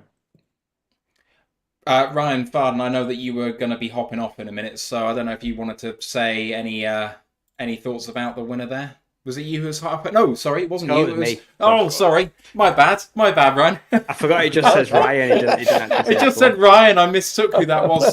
Sorry, Ryan. This is the best award. I think, like I say, what's this? This is the 4th year. This is the best awards we've had because they're so hard to pick. If you go back 3 years, it was very easy to pick the winners. They were all pretty straightforward. Probably a lot of them were like landslide victories. Like I say, if we're having to pick a winner on an air, it says a lot. And if we don't have any of them unsung heroes, we're not 15-2. Like I say, we don't get anywhere near that if we don't have those guys there. Like I say, they were just as important as the guys we will pick for MVP or for the play of the year. So yeah, I think that the depth right now is probably the best we've had in years, and it says a lot how frequently we need to call upon it. So yeah, this is definitely. Yeah, if someone wins an award right now, it really is they deserve to win it because everyone has got a claim to most of these awards. Mm-hmm. Underrated comment for that chat saying that Darth Maul is in the house. If you're on the audio pod, get over to YouTube just so you can see what that comment was in reference to, but I absolutely love it. Anyone else have any other thoughts on Unsung Heroes? I think it was a great suggestion by Luke G to bring this award on. As Ryan says, it's shouting about these guys, what the grit mentality is all about. And cheers, Ryan. And sorry, Ryan, for mistaking the commenter there. Unsung Heroes is what this all is about. Yeah. I mean, like you say, as Ryan's mentioned there, I remember the first year we done this and it was like, what were we, 3 and 13 or something like that? And, you were really struggling to make a case for literally anyone. And, it's, look at where we are now and that we're getting ties and having to settle it here like this. It's all credit to the way that team's been built over the last 4 years and long may it continue. Many thanks to Sean with the $5 super chat who says, "Hey guys, I'm tuning in from the USA. This off-season, Brad Holmes needs to acquire an edge rusher through a trade. I wonder who you could be talking about." We'll get there. Sean, we're going to get there. We're going to talk about a certain someone who might be available for a trade at the end of these awards, and we're not too far away, so it's going to form a part of the after show drinks, I think.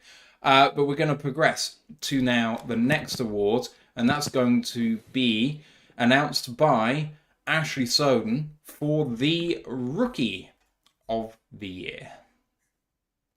Yeah, so for a team who is so good at picking these rookies most of the time, look at how the rookie as Amon Ra has had, Kirby initially with his picking off Aaron Rodgers' final passes to Packer, etc., etc. It only made sense that, again, this year, a lot of our rookies made some valuable contributions. So the nominees for this year are our first-round pick, Terrion Arnold, who, despite what the national media and PFF and all that think, had a rough start to his rookie career, but by the end of this first year, really elevated his play, even playing as cornerback one at parts when we were missing Colton, and played pretty damn well for a rookie cornerback season. They can't be like Sauce Gardner, especially since Sauce got some overlooked with some flags.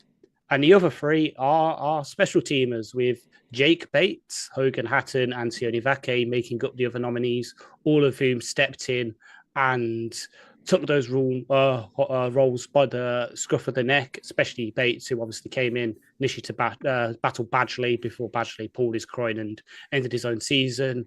Hogan coming in and taking over the spot of the beloved incumbent Scott Daly, who then had to scurry off to Chicago with his tail between his legs, and Tioni Vaki taking up the mantle of Matthew Slater, the former Lungham Patriot, who today got fired from his role as the assistant special teams coordinator of the Patriots, which is an absolute joke. But coming in as a rookie, not doing too much on offense other than a couple of snaps, but on the special teams, getting the 5th best special teams grade in the NFL as a rookie, all of whom are deserving winners. But of course, there can only be one. And it is the guy who stepped in and solved what has been an issue for us for the past couple of seasons in the kicking position, and also broke Jason Hansen's record for points in a season in his rookie season. Of course, that being Jake Bates, the UDFA kicker from the Michigan Panthers, who came in and turned into a superstar. Yeah, well deserved. Well deserved. Great show. I think that this was forgotten, maybe been forgotten about because he's done so well, but this was a problem position, I think, at the start of the season for us. You know, the fact that, all right, we don't want to go back about the championship game last season, but, you know, where we had plenty of chances to kind of kick for field goals in San Francisco and extend our lead, and we didn't do it. And we were all worried about that kicker. I forget his name. I know he played on the Chargers or whatever it was, but I can't remember his name. Michael Badgley, yeah. Michael Badgley, yeah. I mean, I remember texting you guys loads of times when I was at the game saying, this guy can't get it there. He just can't kick. Like, he's just a rank average kicker, someone that you will sign to come in for 1 week. Do you know what I mean? That's it. And anyway, I know we had a lot of indoor games this year. We'll see next year how he's like more out of the elements, but I think that this is, you know, been a phenomenal rookie season for the lad, and please God, he's our kicker for the next 10 years in Detroit. I see no reason for it to not be. I mean, just how clutch he was in situations. I know he did it for the Panthers, but inside basically empty stadiums, you know, it was a heck of a step up. And you know what? You can bang through all the long kicks you want, but in front of 60,000 people, can you do it in the biggest situations? I mean, especially in that Houston game where all the adversity was faced in that game, you know, that meant so much more than just that one kick, and it just never seemed to faze him. And in fact, you know, he seems to still have the opposite problem where it's the gimme kicks that he still has a little bit of a problem with, but I'm sure that will come, and he did actually sort it out towards the end of the year, but his kicking improved all the way through. He was slicing extra points when he first started, and now he's hitting them true. And the field goals, there seems to be no worries about it. And there seems to be prepping him for a go at the records. Like, you just want a situation where he can go for a 67, 68 yarder at halftime, and it's the last play of that half or last play of the game, and it's just a free shot. I'm sure that they're getting him ready for it. I think they said during the year that they were prepared to give him a go from 70. Which is just unheard of. So, you know, I'm waiting for that record to fall, especially because it's now got maybe a pariah of the sport holding the record.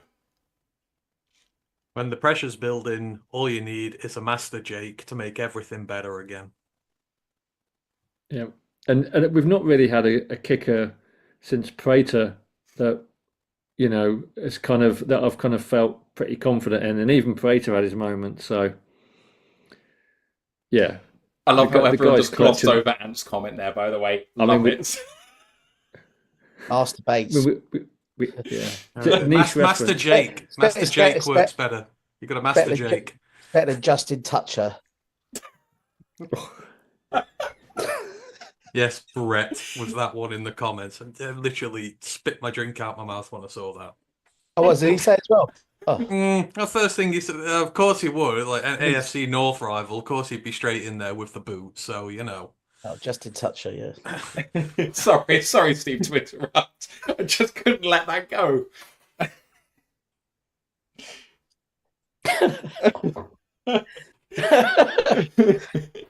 Oh, dear. Sorry, Steve, to cut you off. No. I was done. Oh dear. Right, shall we pivot? I finished. Right, I'm moving on. I'm moving on to the third to last award, which is the Defensive Player of the Year. This one's for me. And maybe a shorter shortlist of names than we've had in previous awards, but that's not because of the lack of performance on this side of the ball, but just because there have been stars that have shone brightly. First on the list, Alex Anzalone, and I think even with the second name on this list who went down with injury, Anzalone's injury was felt, I think, throughout the team more so than any other injury we had, including Aidan Hutchinson. The fall off in performance with him and without him was palpable. And when he came back in that first game, even though he wasn't firing on all of his cylinders, the way the rest of the team reacted to him playing and the ovation he got from the Ford Field crowd was really quite something to witness. Second name on the list, he may have only played 4 or 5 games this season, but he's still got an All-Pro vote. Aidan Hutchinson, absolute beast. The fact that he finished with as many pressures as he did. There are several Green Bay Packers elite edge rushers who didn't reach in a season what he did in those 4 or 5 games, so he deserves to be on this list still. Aleem McNeil, who's gone from absolute game wrecker to stratospheric heights. I really think that there's still room for him to grow still and become the best defensive tackle in the NFL. Just come back from that injury healthy, and man, we've got a real one there. Kirby Joseph, you can't leave him off this list. League leading 9 interceptions, first team All-Pro for the first time in his career.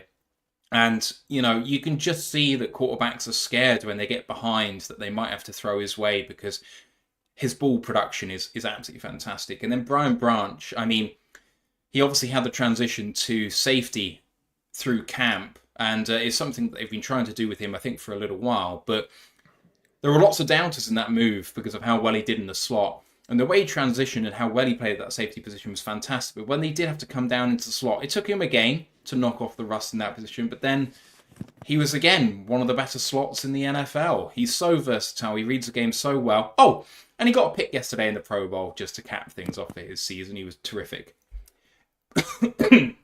Excuse me. But there can only be one winner, and it can only be one guy. It is Kirby Joseph, first team All-Pro for the first time, first pick 6 of his career.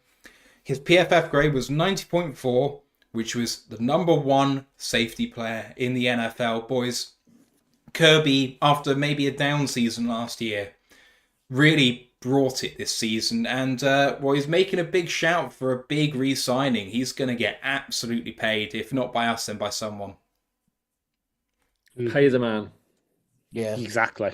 Do it. don't let him out of the building. Yeah, he's definitely got to stay. Absolute baller.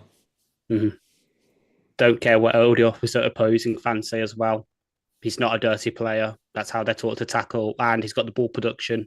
As like the big fan of him, the step up he's had not only in the coverage, because last year he was gambling a bit too much, giving up the big plays. Hasn't done that as much this season, and the way his run defense and his tackling's improved as well. He hopefully should be a centerpiece for that secondary, along with Branch, along hopefully with TA for the next foreseeable, the next 10 years at least. He's going to be a franchise cornerstone for us. Dare I say, 100%. without all the off-field stuff that old Thomas had, with like his wife banking, his brother and that, but there's our old Thomas. There's the guy you can stick anywhere in the safety position, and he's going to do a job for you. Pay the man, and next season he'll get his Pro Bowl, he'll get another All-Pro, couple of interceptions as well, and he'll stick the middle finger like Branch did to the Green Bay Packers fans. Kirby will do that to the rest of the league, Matthew Stafford, the Vikings, the Rams, everyone else, because that man got snubbed for Pro Bowl. That man's got snubbed for a defensive player of the year. He's going to have a chip on his shoulder like Amon-Ra does. Yeah, we're set back there. Him and Branch, we're absolutely set back there. We haven't got to worry about it. These guys play hard. They know Detroit football now. It's just it will be a crime if we break that up. So fully expect him to be there for a very, very long time. And I don't think he gets the recognition he deserves league wide. I really don't. I think that, like there was mentioned by Ash, that them comments last year affected the persona around him about being a dirty player and everything like that. I didn't like that personally. I think he's a great teammate as well, and he's everything that Dan Campbell will love in a player. So he is a must keep without a doubt. All right, let's move it over to the penultimate award of the evening. It is the Offensive Player of the Year, which we presented by Anthony Fitzpatrick. So pretty easy what it says on the tin. Offensive Player of the Year for the Detroit Lions. Obviously, we had the best offense in the NFL by far. Put up a whole ton of points, whole ton of touchdowns, and I'm not going to read out the whole list here. Basically, the nominees for this award are the entire starting offense minus Graham Glasgow, because, you know, he is the one who can't lay claim to having the best season of his career. But everyone else is on here. The other four offensive linemen, both running backs, quarterback, all our receivers, including Tim Patrick as well. I mean, you know, this is just going to be hotly contested. Like I say, one of the best offenses we've had in the history of this franchise, and all of them are in there with good merit. But there is one who had to rise amongst all the others, and he is probably one of the most exciting dynamic playmakers we've had in a very long time. We were told it was stupid to draft him. We were told we were crazy. But baby, who's laughing now? Jahmyr Gibbs gets yet another award this evening. He is the difference maker. He is the guy who, because Monty went down with injury, he got to show what he was as a lead back, as a guy who can do it without him in there as well, because obviously they've been in the rotation. He's had his chance to shine, and boy, oh boy, did he shine. He's just had an absolutely wonderful year. The numbers he's putting up in a rotation with another 1,000-yard running back are absolutely insane. When you need a big play, you go to jar money, because that's what he is every time you give him the ball. Money. So Jahmyr Gibbs, very rightfully for the Detroit Lions, gets the Offensive Player of the Year. But shout out to pretty much everybody on that offense who was just absolutely sublime. You know, they all want to be us, and they're all trying to be us because we're the best. Shout out to Demo. To them all. Hell of a season. Yeah, And coming back from that injury. I think what really decided this vote for me in particular for Jahmyr is when you have a look at the running back rotation, and we're giving your props to Dave Montgomery, and deservedly so, but a lot of the shout out was that they make each other better by being in the rotation. Each of them stay fresh, they can be more productive. Jahmyr Gibbs got palpably better when Dave Montgomery was injured. And I don't think it's even a small amount. They were both excellent when they played together, but when he had to take up the mantle, play 15 to 20 more snaps each game, he played better. And I'm not saying it as a word against David Montgomery. I don't think it's anything to do with David Montgomery. I do think, though, that you don't want to put the tread on the tyres, so that's why you want to rotate him. But Gibbs, in some way, has a little bit of... He plays better with confidence. He likes to kind of get his motor going. He likes to keep touching the ball again and again and again.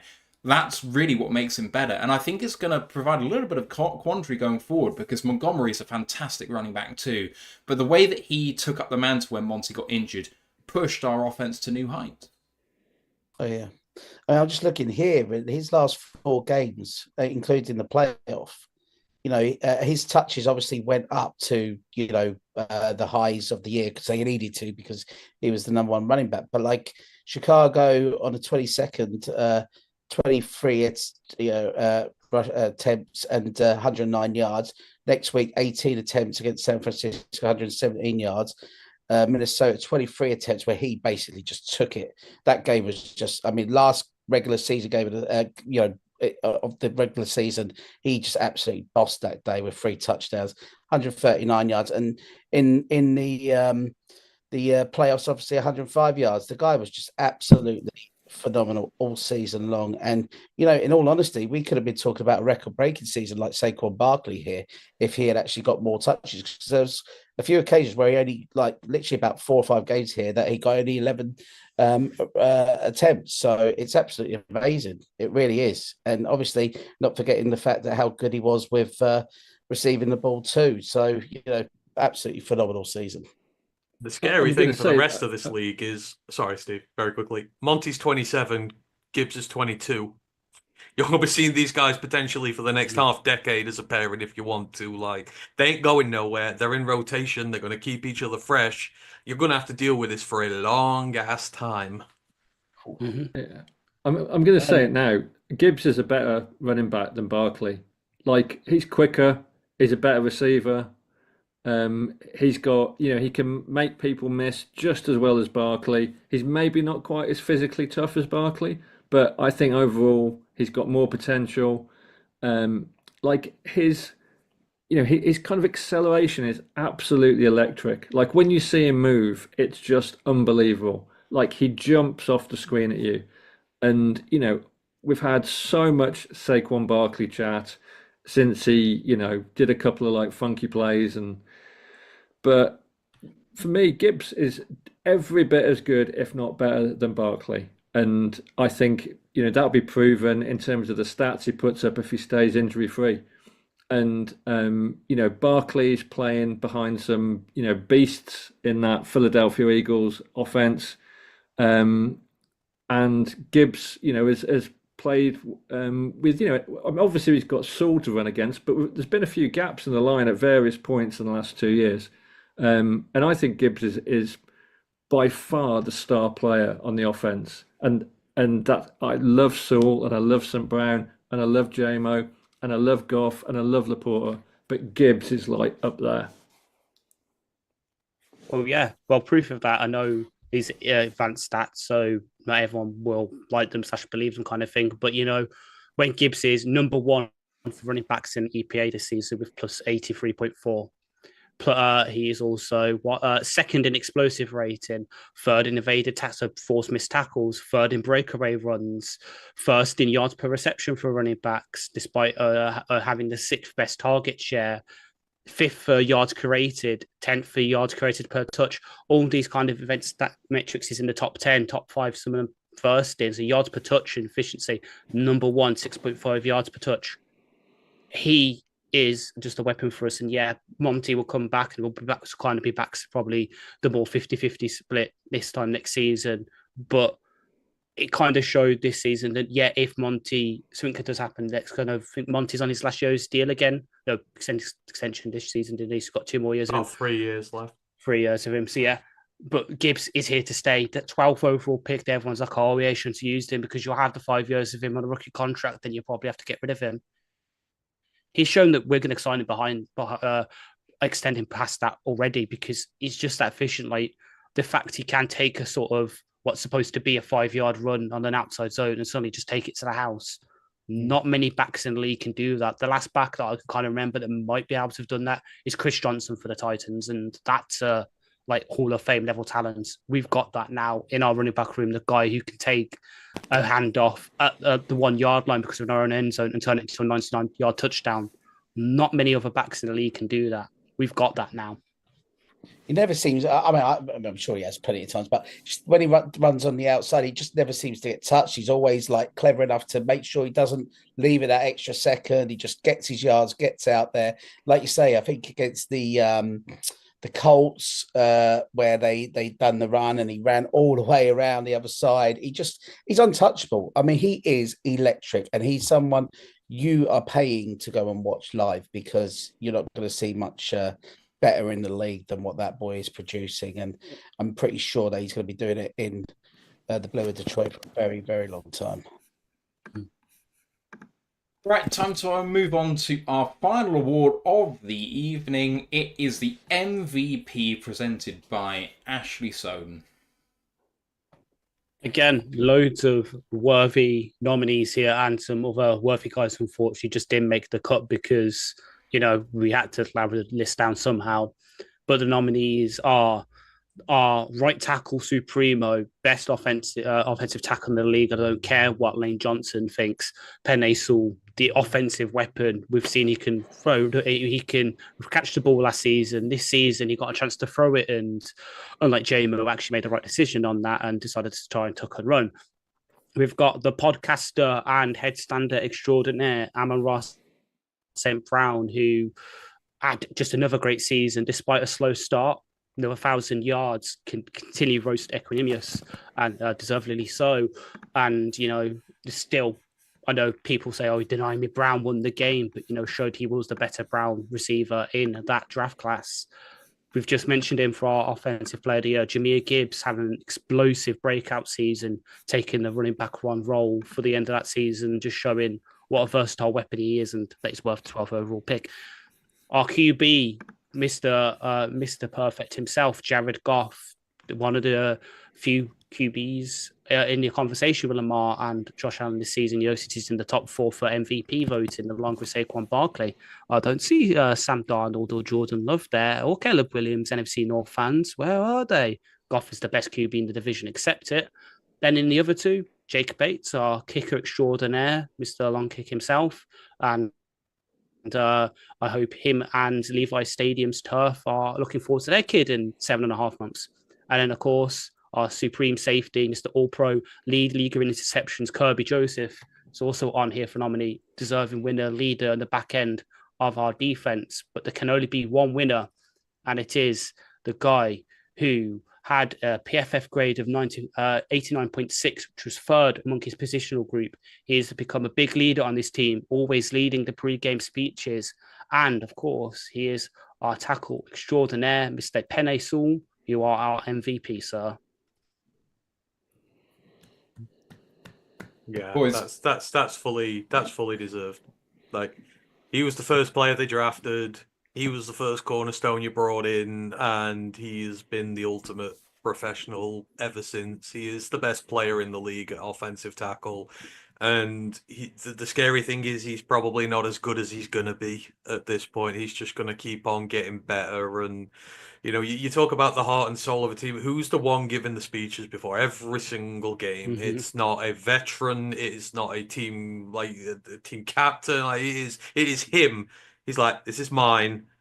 This is ours. We're going to kick whoever's ass comes through that door, and you're all going to do it with me. You talk about setting the tone. He sets the tone for this franchise. And when you talk about most valuable player, that is what it entails. It's not just the value on the stat sheet or anything like that. It is the value to your team. Who makes your team much, much, much, much, much better by being on that field with all the facets of the game that they bring to you, and it is Penei Sewell, without a shadow of a doubt. And he may win this award for the rest of his career the way he's going. So yeah, I fully agree with that. We've got some great candidates on there, but there is one who is the true MVP of this team, and it is him. Yeah, I've got to be brutally honest with you. He is my favorite player that I've ever basically in the NFL. I know that's like an amazing thing to kind of come out and say, but I just absolutely love everything about Penei Sewell and what he brings to this team, especially.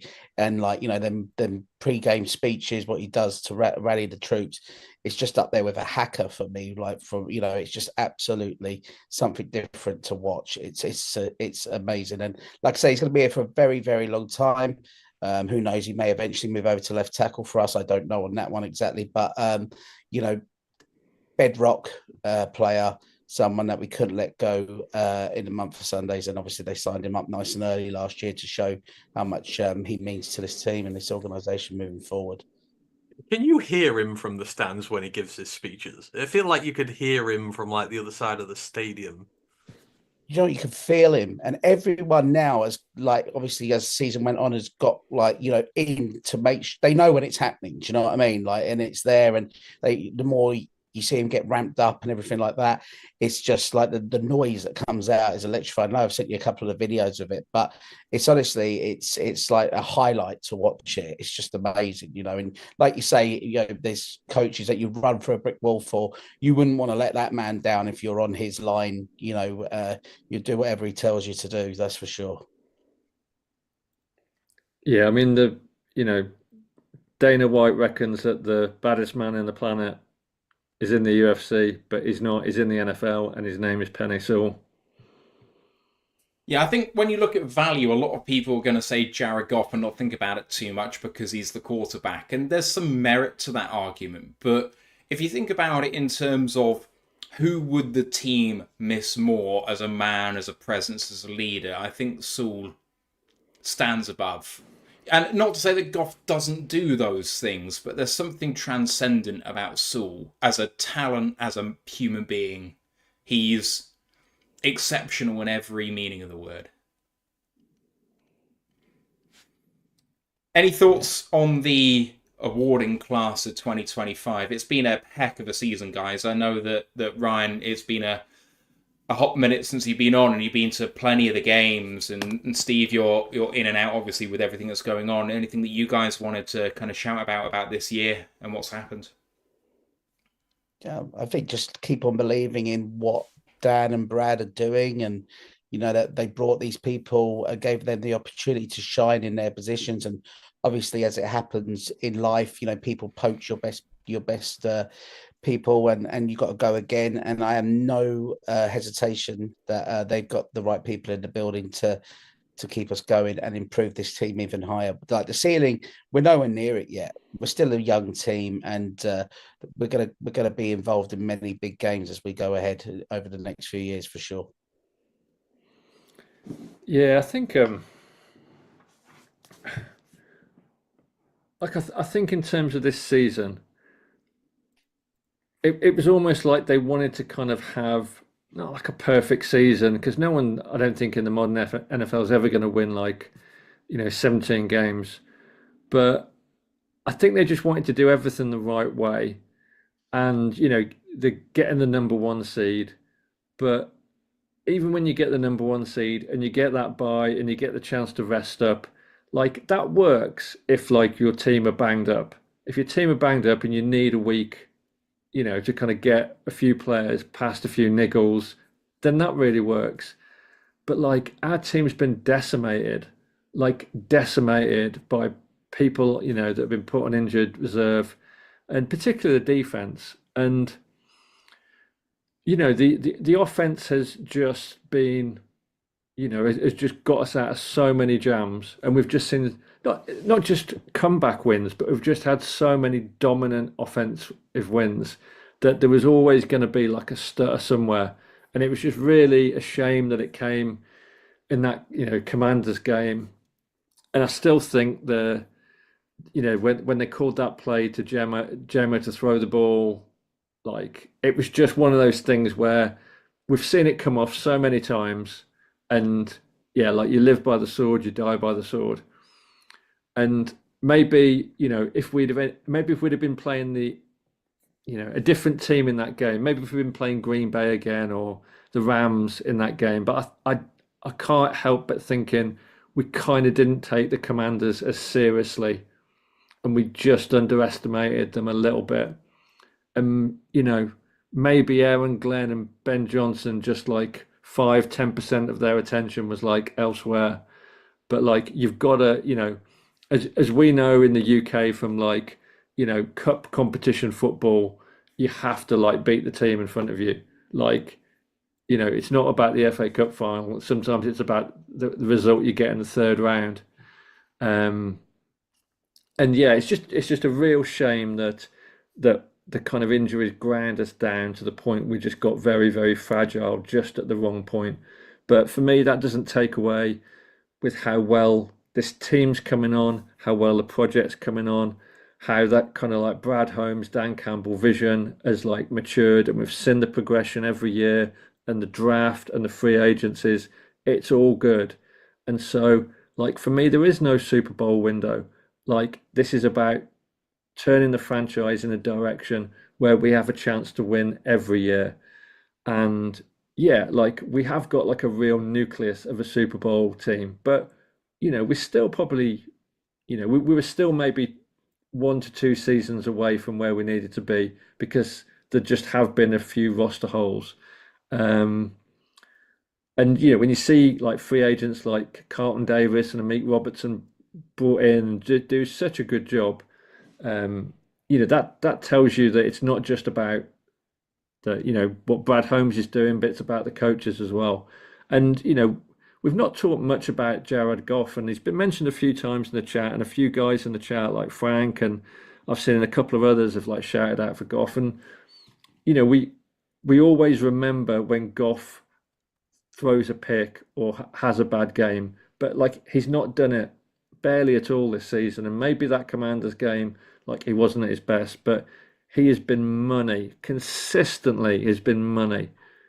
when I was talking about that moment of the year and the Goff touchdown when St. Brown threw him that pass and he caught the touchdown, I forgot to even say that was his 18 passes out of 18 game, 100%. Like, it's just hardly, you never see it done. You don't see Mahomes doing that. You don't see Josh Allen doing that. And Goff has just been absolute money and he's been a real leader and a real example. So for me, like, this season, it has ended on a bit of a bum note, but there's way, way, way more positives than negatives. So, we should go into the off season. We don't have to be like the Bears where, they win the draft and they win free agency every year. We're going to do well in both the draft and free agency, and we're going to get better value for money than other teams, and we're going to have a better off season. And I'm sure that the coaching changes, there'll be a shake-ups, but we'll be back, and I trust Brad and Dan and everyone involved that come week one, we're going to have a fucking strong team on that field, and we're going to be favourites for the NFC North again. And if anyone wants to put money on any team other than Detroit winning the North next season, I will take that money out of their hands instantly. Very well said. Very well said. We did have a super chat halfway through that where someone wanted to talk about the potential for trading for an edge rusher, and I know, Ant, you went particularly strong on Twitter about this. So, well, I thought you may have done anyway. So Myles Garrett of the Cleveland Browns has requested a trade, and we talked about this actually towards the end of the season, that it really didn't make any sense for him to be there. There was no prospect of winning anything, at least Super Bowl-wise, and he's obviously made it very clear he's in it for Super Bowls and he doesn't give a shit about getting into the Hall of Fame. It's all about winning a ring. The Browns aren't close, but because of the trade for Deshaun Watson, they're badly suffering in terms of cap and picks. So they need to recover something, and he's the one guy actually worth a damn over there at the moment. So he's requested a trade. He's on the market. He has to be now that he's publicly said so. And you have come to say that we must at least consider doing this. Yeah, my point here is you have to have conversations about these things. There's just too many people who go, no, I'm not giving up the capital, I'm not giving up the money, it doesn't work, yada, yada, yada, yada, yada. Right, you've got to look at it. And Brad has said this himself many times. Every player has a price. If he is the right fit at the right time and he's the right vet, we will go and look at getting him. And I say this because, again, people will poo-poo this instantly. I'm not giving up the draft picks. I'm not going to give him a new contract. It means we're not going to have money for our players in the future, that yada, yada, yada. At the same time, we have been a very diligent franchise for the last 4 years. We have not spent erroneously. We have built through the draft. We've built our core pieces up through the draft. We've done well in free agency. We've built this roster to a point where we're going to contend for quite some time. And that is great for the franchise. It is a great job what they have done for us to this point. Then you reach a point, we are about to enter year 5 of Brad and Dan's tenure. It feels not that long since they took over. It's crazy that we're talking about half a decade now that we're going to go into this, but our needs were glaringly obvious last year. I mean, obviously the injuries and everything hurt, but the one thing this franchise has struggled with for a very long time is its pass rush. And the one thing we've struggled very much to do so with when we've had Aiden here is providing him a partner. Someone who can pick up the slack, someone who can, go out there and do the damage. When he went down, our pass rush went down. And you have to explore every opportunity to go out and fix that. And guys like Myles Garrett do not come on the trade market at all very often. It is a rarity. Obviously, he's in a shitty situation there. He has every right to request a trade out. You have to look at this and go, right, where are we at in our build? You're about to enter year 5. You've got 3 years left on your deals. You've reached the NFC Championship game once, but obviously we've taken a bit of a step back in terms of how far we got last year. We need to fix the pass rush. And if the opportunity is there to bring him in, I think regardless of the money you spend, because we've been so good with our money, there is still a world in which you can bring him in, you can give him a new deal, and you can still, with the cap going up, with what we have done, be able to take some of your guys and still pay them. I think we're going to live in a world, unfortunately, where all our guys, regardless of whether we get them or not, we're going to struggle to pay them. But the ultimate aim is to win a Super Bowl. That is what this NFL is all about. And you know, I've especially talked about it a lot recently in terms of we see a lot of teams who are good, who are very good, but they never take the final step to being great and going to win that Super Bowl. And we're at a point now where you have to seriously consider. Obviously, we want to carry on drafting well, we want to carry on developing, we want to carry on doing what we're doing, but getting 90% of the way is great. Knowing when to take that little leap to the end that might take you over the edge is where you separate the good from the great. And getting that Lombardi it will buy you a lot more time going forward as well. You need to make that tangible progress, and you know there's pitfalls associated with it, right? You're going to give up a lot for him. You're going to pay him a lot. It's going to have repercussions going down the line, but you can't just come out and say no, it's no good, because we need to fix the pass rush aggressively, whether it's through trade, whether it is in the draft. It is the one thing that will always continue to hold us back until we really do something about it. So I'm not saying we should go out and do it. I'm saying that we should have an honest conversation about it and that we can't just go, no, it's not what we do. The fact is, we've done what we've been doing because we've built this team from nothing. Like, they got very little when they came here. They've had to build diligently through the draft. They've had to build diligently through free agency, not giving away crazy money, stuff like that, because we've had so much to build.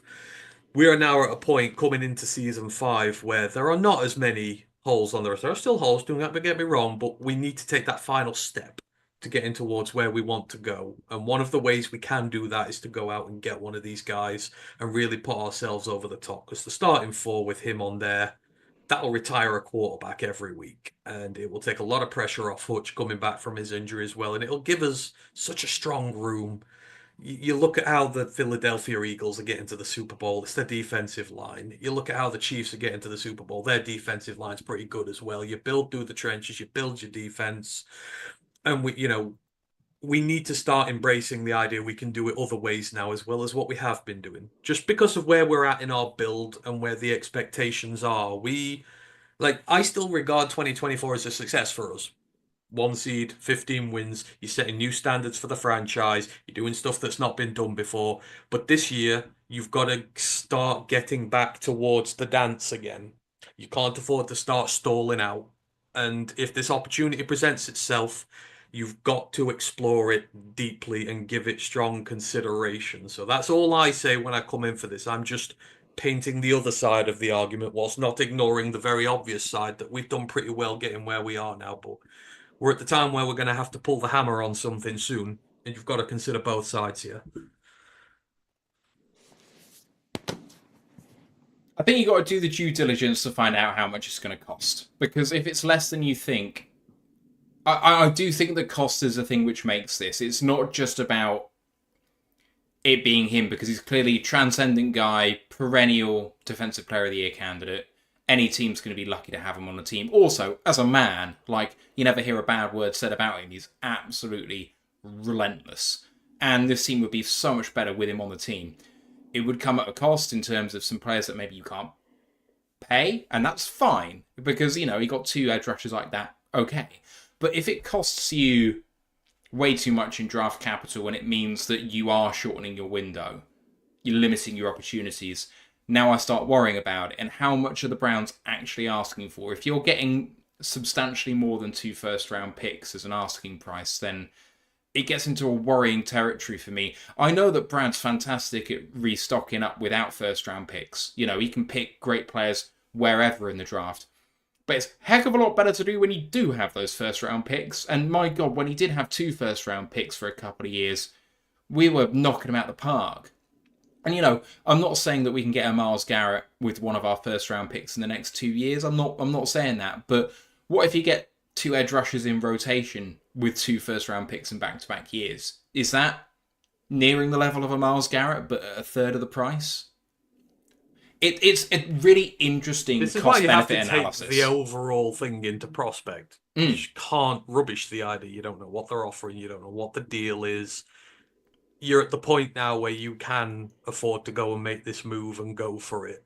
And, you know, he's not, and like I said, he's got a lot of the traits you want if you're looking for other ways. He doesn't complain. He's not won a Super Bowl. That's critical for me. If they ain't won one yet, they still got that desire to go out there and win one.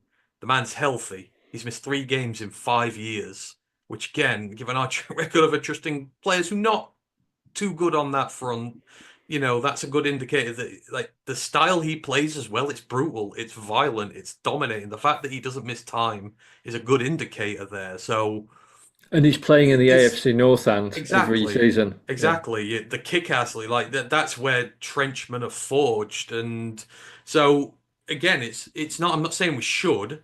I'm saying that it should be explored. And if the price is right, there is no reason why you don't. We've done a lot of our hard work getting our cornerstones through the draft, etc. This is why you can now allow yourself the possibility to go out and do it this way. You don't have to do it this way. You can go to the draft and get a guy, etc. But as for right now, you ain't going to get a guy as good as him. Not even close. So you've got to weigh up the value. You've got to weigh up what it's worth.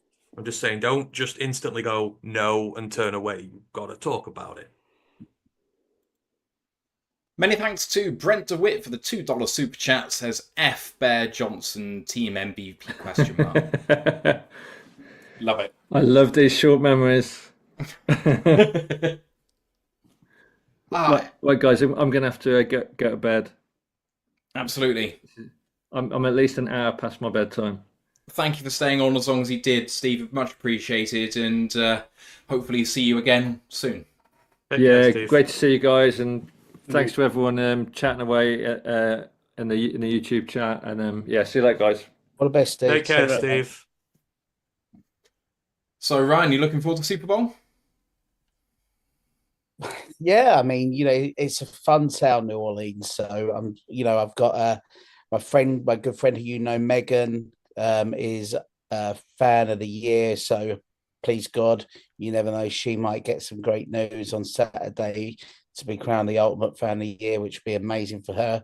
And be great to celebrate with her. But yeah, I mean, you know, I'm just hoping for it to be a classic game. Basically, now I just want it to be the best game possible. I'm not. You know, I'll be brutally honest with you. If you push me, I'd probably say that I'd like to see the Chiefs do a three-peat, but that's only because I can't cheer for the Eagles. But I can't cheer for the Chiefs either. I just really hope it's like a 44-41 game. Absolutely brilliant, which it won't be. It'll probably be 23-14 or something like that. But you know, whatever. It's going to be fun. I had to take the gamble on the ticket, as you know, in case our boys got there. And yes, I'm seeing the season through to the end. That's for sure. I mean, you might be one of the only people ever who ever sees a three-peat. It's never happened. It may never happen again. So I guess if the outcomes are to be considered for you going there, the question I want to know, though, more than anything about you going to this, which Kendrick Lamar song are you going to sing along to the most? Oh, you have got me there. Look like I'm sick. It's like, you know, I actually went on Apple the other day. And I put on his music, and you know, the ones where they have the little star, where obviously it's their hit. And I'm like, what the fuck is this? This is awful. Do you know what I mean? And like, I could get behind most music, but I have no idea what this guy's doing. So it might be a good time to go and get a beer, actually, based on it. So yeah, I'm not interested in Kendrick Lamar in the slightest, unfortunately. I'll be watching the cheerleaders dance during the show, I'm sure. Who would have been your perfect halftime act for the Super Bowl then? If it was you, who would you have had there? Me? It's got to be the Rolling Stones, isn't it? You follow them all over, don't you? Yeah, I love the Rolling Stones. I mean, Oasis probably wouldn't go down too well in New Orleans, but yeah, probably the Rolling Stones. But that's my favorite band. That's who I like going to watch, even though they're 83. if Noel and Liam started like twatting each other halfway through because they fell out, then maybe people would enjoy it. Yeah. I'm an old school kind of guy. I still listen to like Capital Gold and all that stuff, boys. So I don't listen to much modern stuff nowadays. I absolutely love the Stones. When they came to Glasgow and I saw them for the first time, it blew me away. I know that they got absolutely panned for their performance, which I thought was ridiculous because it may not sound great on the telly, but you feel how much energy they give in that performance. It's quite something. Yeah, and I think, well, actually, to be fair as well, Eminem would be amazing to see live. So Eminem would be one of them. Yeah. So you always think of one after you've been asked, but Eminem would be right there. But good news is, I think both of those, like the Stones and Eminem, are touring in the UK later this year. So maybe we'll have our first all-together meet up at an Eminem concert or something. That'd be pretty sick. I'd love that. It'd be cool. We need to actually have a full meet up with everyone. Definitely. Yeah. All right, boys, I'm thinking about drawing this to a close. Anything you guys want to chat about before we finish? Wasn't there a question that was asked earlier? Oh, it was Miles Garrett question, wasn't it? Yeah. So that. I will just say, because Roger's doing his press conference now. Number one, no one wants an international franchise, Rog. I'm all there for the international Super Bowl. No one wants the international franchise. What I do like the sound of, though, is a national flag football league for both men and women. Bye, boys. I'm on my way to go into a tryout to be a blitzer for one of them, make £1 million. Could finally buy myself a decent computer instead of my laptop. I look forward to seeing this on TVs everywhere in America. Yeah. And if you fail, you can always go to the lower leagues and try out for Florida State. So Hey! Just no drinking, and just no drinking. I mean, if Daniel, oh god, the last performance in Detroit wasn't too clever. I'll tell you that. I know. Oh man, I'll say it now, Brian. Absolutely It didn't get much better when we got in the cab and got home. Oh, he was the gaff, wasn't he? Oh my god. We almost got chucked out of the bar, and the problem was Ash was already outside. He won us the quiz earlier in the day that we missed the first 10 questions. So I'm not saying that the Americans aren't very clever, but like to get beat by us drunk and having missed the first 10 questions, I mean, that was a disappointing effort by our cousins across the pond, that's for sure. We do have a couple of questions. Grandizer, we're going to do a show on free agency, so I'm going to skip over that. But the second question, who do you want as a first-round draft pick? Ryan, I'm going to assume, based on your history, you may not have great knowledge of who's coming out in college this year yet. But, and Ash, any thoughts on who you'd like to be your first-round pick right now? It's a bit of an obvious choice, considering the rise he's had at the Senior Bowl this week, but I wanted him before then, and it's Mike Green, the edge rusher out of Marshall. Just him next to Hutch. He can do, I know he's a bit on the lighter side. I think he weighed in like 260 pounds at the Senior Bowl, was playing at 245. But, when he's got the most sacks in college this season, well, the FBS this season, no, he's supposed to got a character flag, which is why he had to transfer to Marshall. But just the juice will give us on the edges, especially if my prediction that I put that I've had for a while with some of the new hires that we might be moving to a 3-4 system, him and Hutch outside linebacker will just be deadly. So give me Mike Green.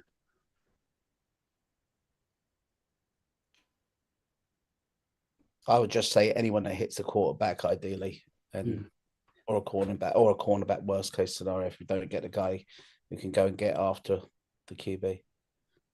Look at Daniel Jeremiah's mock draft today, then. Ooh. And any thoughts? We're still 2.5 months away yet. There's a long time to go. I'm still not settled entirely on who I want at this point. There's still a long way to go through the process of looking through all these guys. So I'm not 100% set on what my answer would be just yet. Boo, boring. Come on. All right, as a Ray Thomas, I'm going to do it. No. Yes. No. I've only watched 6 guys so far, so I'm coming from a low base. But right now, given that apparently he's falling, I'll go for Nick Skousen of Texas A&M. It looks like he might fall to the back end of the first round. If he does, that would be... So the thing about Skousen that I saw from him is I'm looking at him thinking, I'm not sure whether you're worth a first round pick. And I think that's what a lot of people are seeing when it comes to whether he's going to be worth it or not. The problem is he pass rushes without a plan, but he's got such physicality. He's got special traits which you just can't teach. What you can teach is technique. He's not particularly polished. He doesn't have a counter. But man, he crushes the pocket brilliantly well. And for a man who's about 280 pounds, he gets off the ball so damn well. So you don't expect someone of that size to have an elite speed rush around the outside, but he's very good at it. So if you can just get a good spin move in there, a rip, a swim, so he's not just bull rushing or speed rushing. Famous for. Hmm? The spin's what he's famous for. He doesn't do it enough, though. He doesn't Not do called the that. Texas Tornado for no reason. The spin's his signature move. The games that I watched, he did it once, and it wrecked the guy he was doing it against, and then he didn't do it again. And I'm like... No, it's his signature move. Fair He enough. uses it all So, the time. I've only watched 2 games, so that's all I can go off. But, fair. Okay. Do it more. One quick question. What's one quick question? I just want to throw it by you. I'm not saying it's the end of days for him yet, but is anyone getting slightly concerned about Taylor Decker? He's not the one I'm worried about on the offensive line out of the guys we've got right now. That's Glasgow for sure. But Decker, I can see he's no sign to extension. He's not exactly, Trent Williams, Jordan Mailata, Tristan Wirfs. He's good enough, though. Like, I'm sure more than half the league, if we do get rid of him, will want him, which probably says we should keep him because, especially since who's going to take his place? Is it Skipper? Is it Manu? Are we drafting a guy? It's just better the devil you know than the better the devil you don't at this point for me. I feel like his injuries are a lot worse than he's letting on. Yeah. I think he's playing hurt. And this is a resident guy who usually looks down. I think he's fine. I think he's been playing hurt. And plus, it doesn't help that he's had a very bad Graham Glasgow next to him this year. Like, a lot of the plays where are not technically his fault. It's because so much pressure's coming through Glasgow. It's putting a lot of pressure on him. And when you're on the blind side, unprotected, it can lead to some bad plays. So I think it's a mixture of him being hurt and not very good guard play next to him. He's noticeably better than when Mahogany was playing there. Yeah. Plus, he's weird. He's not weird. He doesn't like playing with a tight end in line next to him. Supposedly that throws him off his game. But that would really help him sometimes. It's something that he needs to work on now in the off-season. He's just getting used to having a guy over his left shoulder just as a bit of, even if it's a chip and release help, just so it just to give him that extra half a second. That would be like, if I was Hank, that would be what I would do. And just, you and Brock, go off and work on that in the off-season. I know obviously you've got to deal with your kid, but work on that as well, please, Beck. I think when it comes to it, if he declined slowly now for the rest of his career, I don't think it would surprise anyone. Like, the age he is, if it happens, it happens. And the way last season happened, I agree with that. I think that's what happened. But if it was age slightly catching up to him, fine, it is what it is. But Decker has always kind of walked this line where people have either believed in him or doubted in him. He's never been a guy that's completely sold everyone. And whenever he's had an important moment in his career, he's had a down season, he's always come back from it stronger. Like, the year where we gave him the really big deal after his rookie deal to re-sign him, a lot of people were like, what are you giving a top 5 tackle contract for this guy for? And then he came back with one of the best seasons he's ever had after that to back it up. I'm sure he's going to go into this off-season feeling like he's got a point to prove. And assuming he stays injury-free, I think he will do. 2017, for instance, which was his second season in the league, because obviously he came off the all-rookie performance and he had his injuries and he was not as good. And yet the next season he bounces back and posts his second high. I know again this is PFF grade, so take it with a pinch of salt, but his a PFF grade that's 5 points higher. Again, it's not exactly great, but that consistent track of from 2017, well, actually 2018 onwards, 2017 was his down year. Every season since then, it's been at least 70 grade, which is top 15 in the league for tackles by PFF. And even if he does decline, but I think there's a world where, if it does get a bit too much for him to be on the blind side, you just kick him inside. I think you'd be able to do something with him there as well for a year or two if you want to, and put a new tackle out there. 6'7" at guard's a bit too tall. unless you make it back. Oh, what, 6'8" Daniel Falele is doing pretty well at Baltimore. You can do it. I think my worry for him is I agree with what Ash said about him not being comfortable with someone on his outside. I wonder if you kick him inside, whether that really disrupts what. Yeah. Like, he's a good guy in space. If you condense it up, you're relying on his physicality. And frankly, with Decker, that's not his strong suit. He's a finesse guy. He's a technician. Not. And if you put him up against Chris Jones, these guys lining up on the inside, I think you could see him struggle a bit more. It could work. It's not that it definitely wouldn't work, because as a technician, he might be able to use that to his strength too. So I wouldn't rule it out, but intrinsically, I don't like the idea, I guess. Yeah, that makes sense, because look at the Vikings game where Jonathan Grenard just ball rushed him 3 times in a row. He's worse against power than finesse, which is the opposite of Penne, which is why it works so well, because you can play matchups in a way. And I mean, if Manu has actually developed like the Lions are trying to claim, then by the time Decker gets through this current season, it might be that Manu is getting to the point where he's ready to start anyway. True. We did have one more question, which was from Carlton Wood, just saying, the first 3 picks for the Lions, what positions would you like if you could choose? And I don't think I care personally, but edge, DT, offensive line. About right, innit? Would be edge. Use some form of offensive lineman. Maybe another receiver, depending on what you're gonna do. Ooh. Yeah, sorry. Go, Ryan.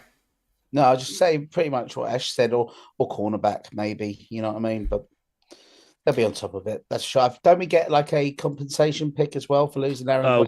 So yeah, that's 101 rounder, which would be handy. So yeah, it's a late round for us. So it's 101 projected right now. So this would be the first 3 picks. We don't have a third because we sent that for Carlton. I think I would go edge, wide receiver, safety. I think that matches up better value-wise with where people are in the draft as well. Safety for me is more day 3 than round 3. But I have to get around to watching a few more of them. I mean, I think safety you can get a starter at 101. Day 1 starter.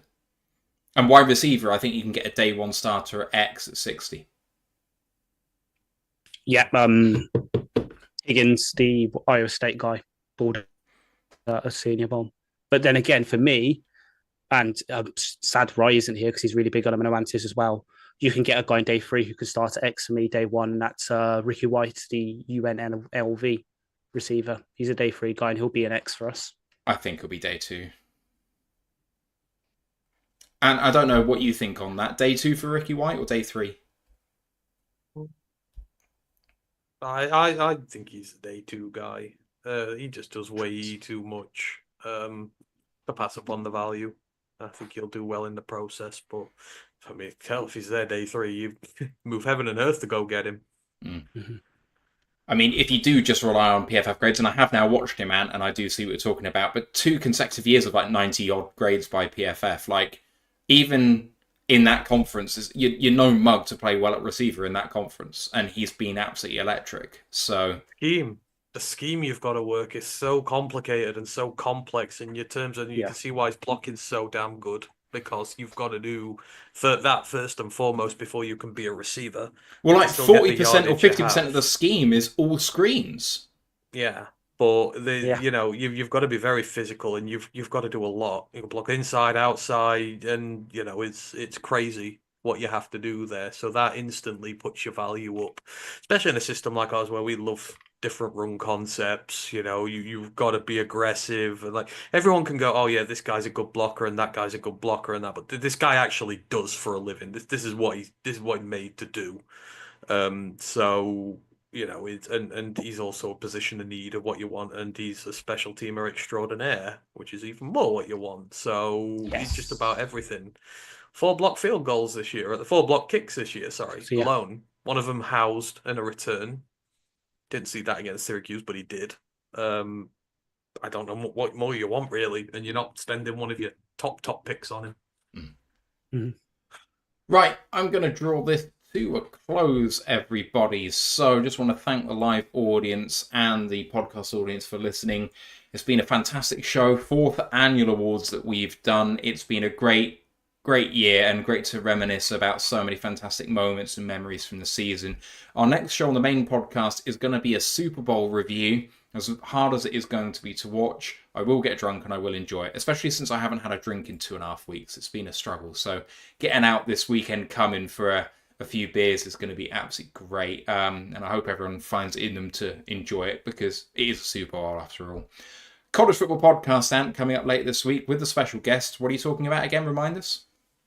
Yeah, so we're doing our preview for the HBCU Legacy Bowl this week. So obviously there's more than 2 All-Star games in there. The Shrine and Senior have obviously just happened last week. They were both very good. We're going to recap them. But the HBCU Legacy Bowl, there's a lot of talent there, as there is always. You'll have seen the likes of Carson Vincent and that this week, who've pulled out, played really well. And obviously Gerald knows the scene better than anybody. So yeah, we're going to be chatting to him as we always do. We always like to shine a light on those areas where light does not get shone very much. So looking forward to it. Many thanks for all your reactions on Twitter as we posted out all the awards. If you guys haven't done that already but do frequent X Twitter, then please do like and retweet all of that good stuff. It'd be great for some of those to go viral and to really show some love to the guys who deserve the props for the season. And you can follow us on Royal the Lions UK on YouTube, Twitch, Facebook, Instagram, Twitter and TikTok. And the Facebook group for worldwide fans is Detroit Lions Fans UK 1 Pride Worldwide. If you want to see some behind the scenes stuff at the Super Bowl, I'm sure that our very own Ryan Farden will be doing some posts on that Facebook group, I'm sure. I can't wait to see what it's like. Otherwise, the website rotluk.com will have some draft stuff going up on there all the way through the off season. Just remains to me to thank all of my co-hosts for a great show, and to all of you for listening. Thank you very much. We'll see you later on in the week, but for now, let's go Lions, 1 Pride. 1 Pride. 1 Pride. Recording stopped.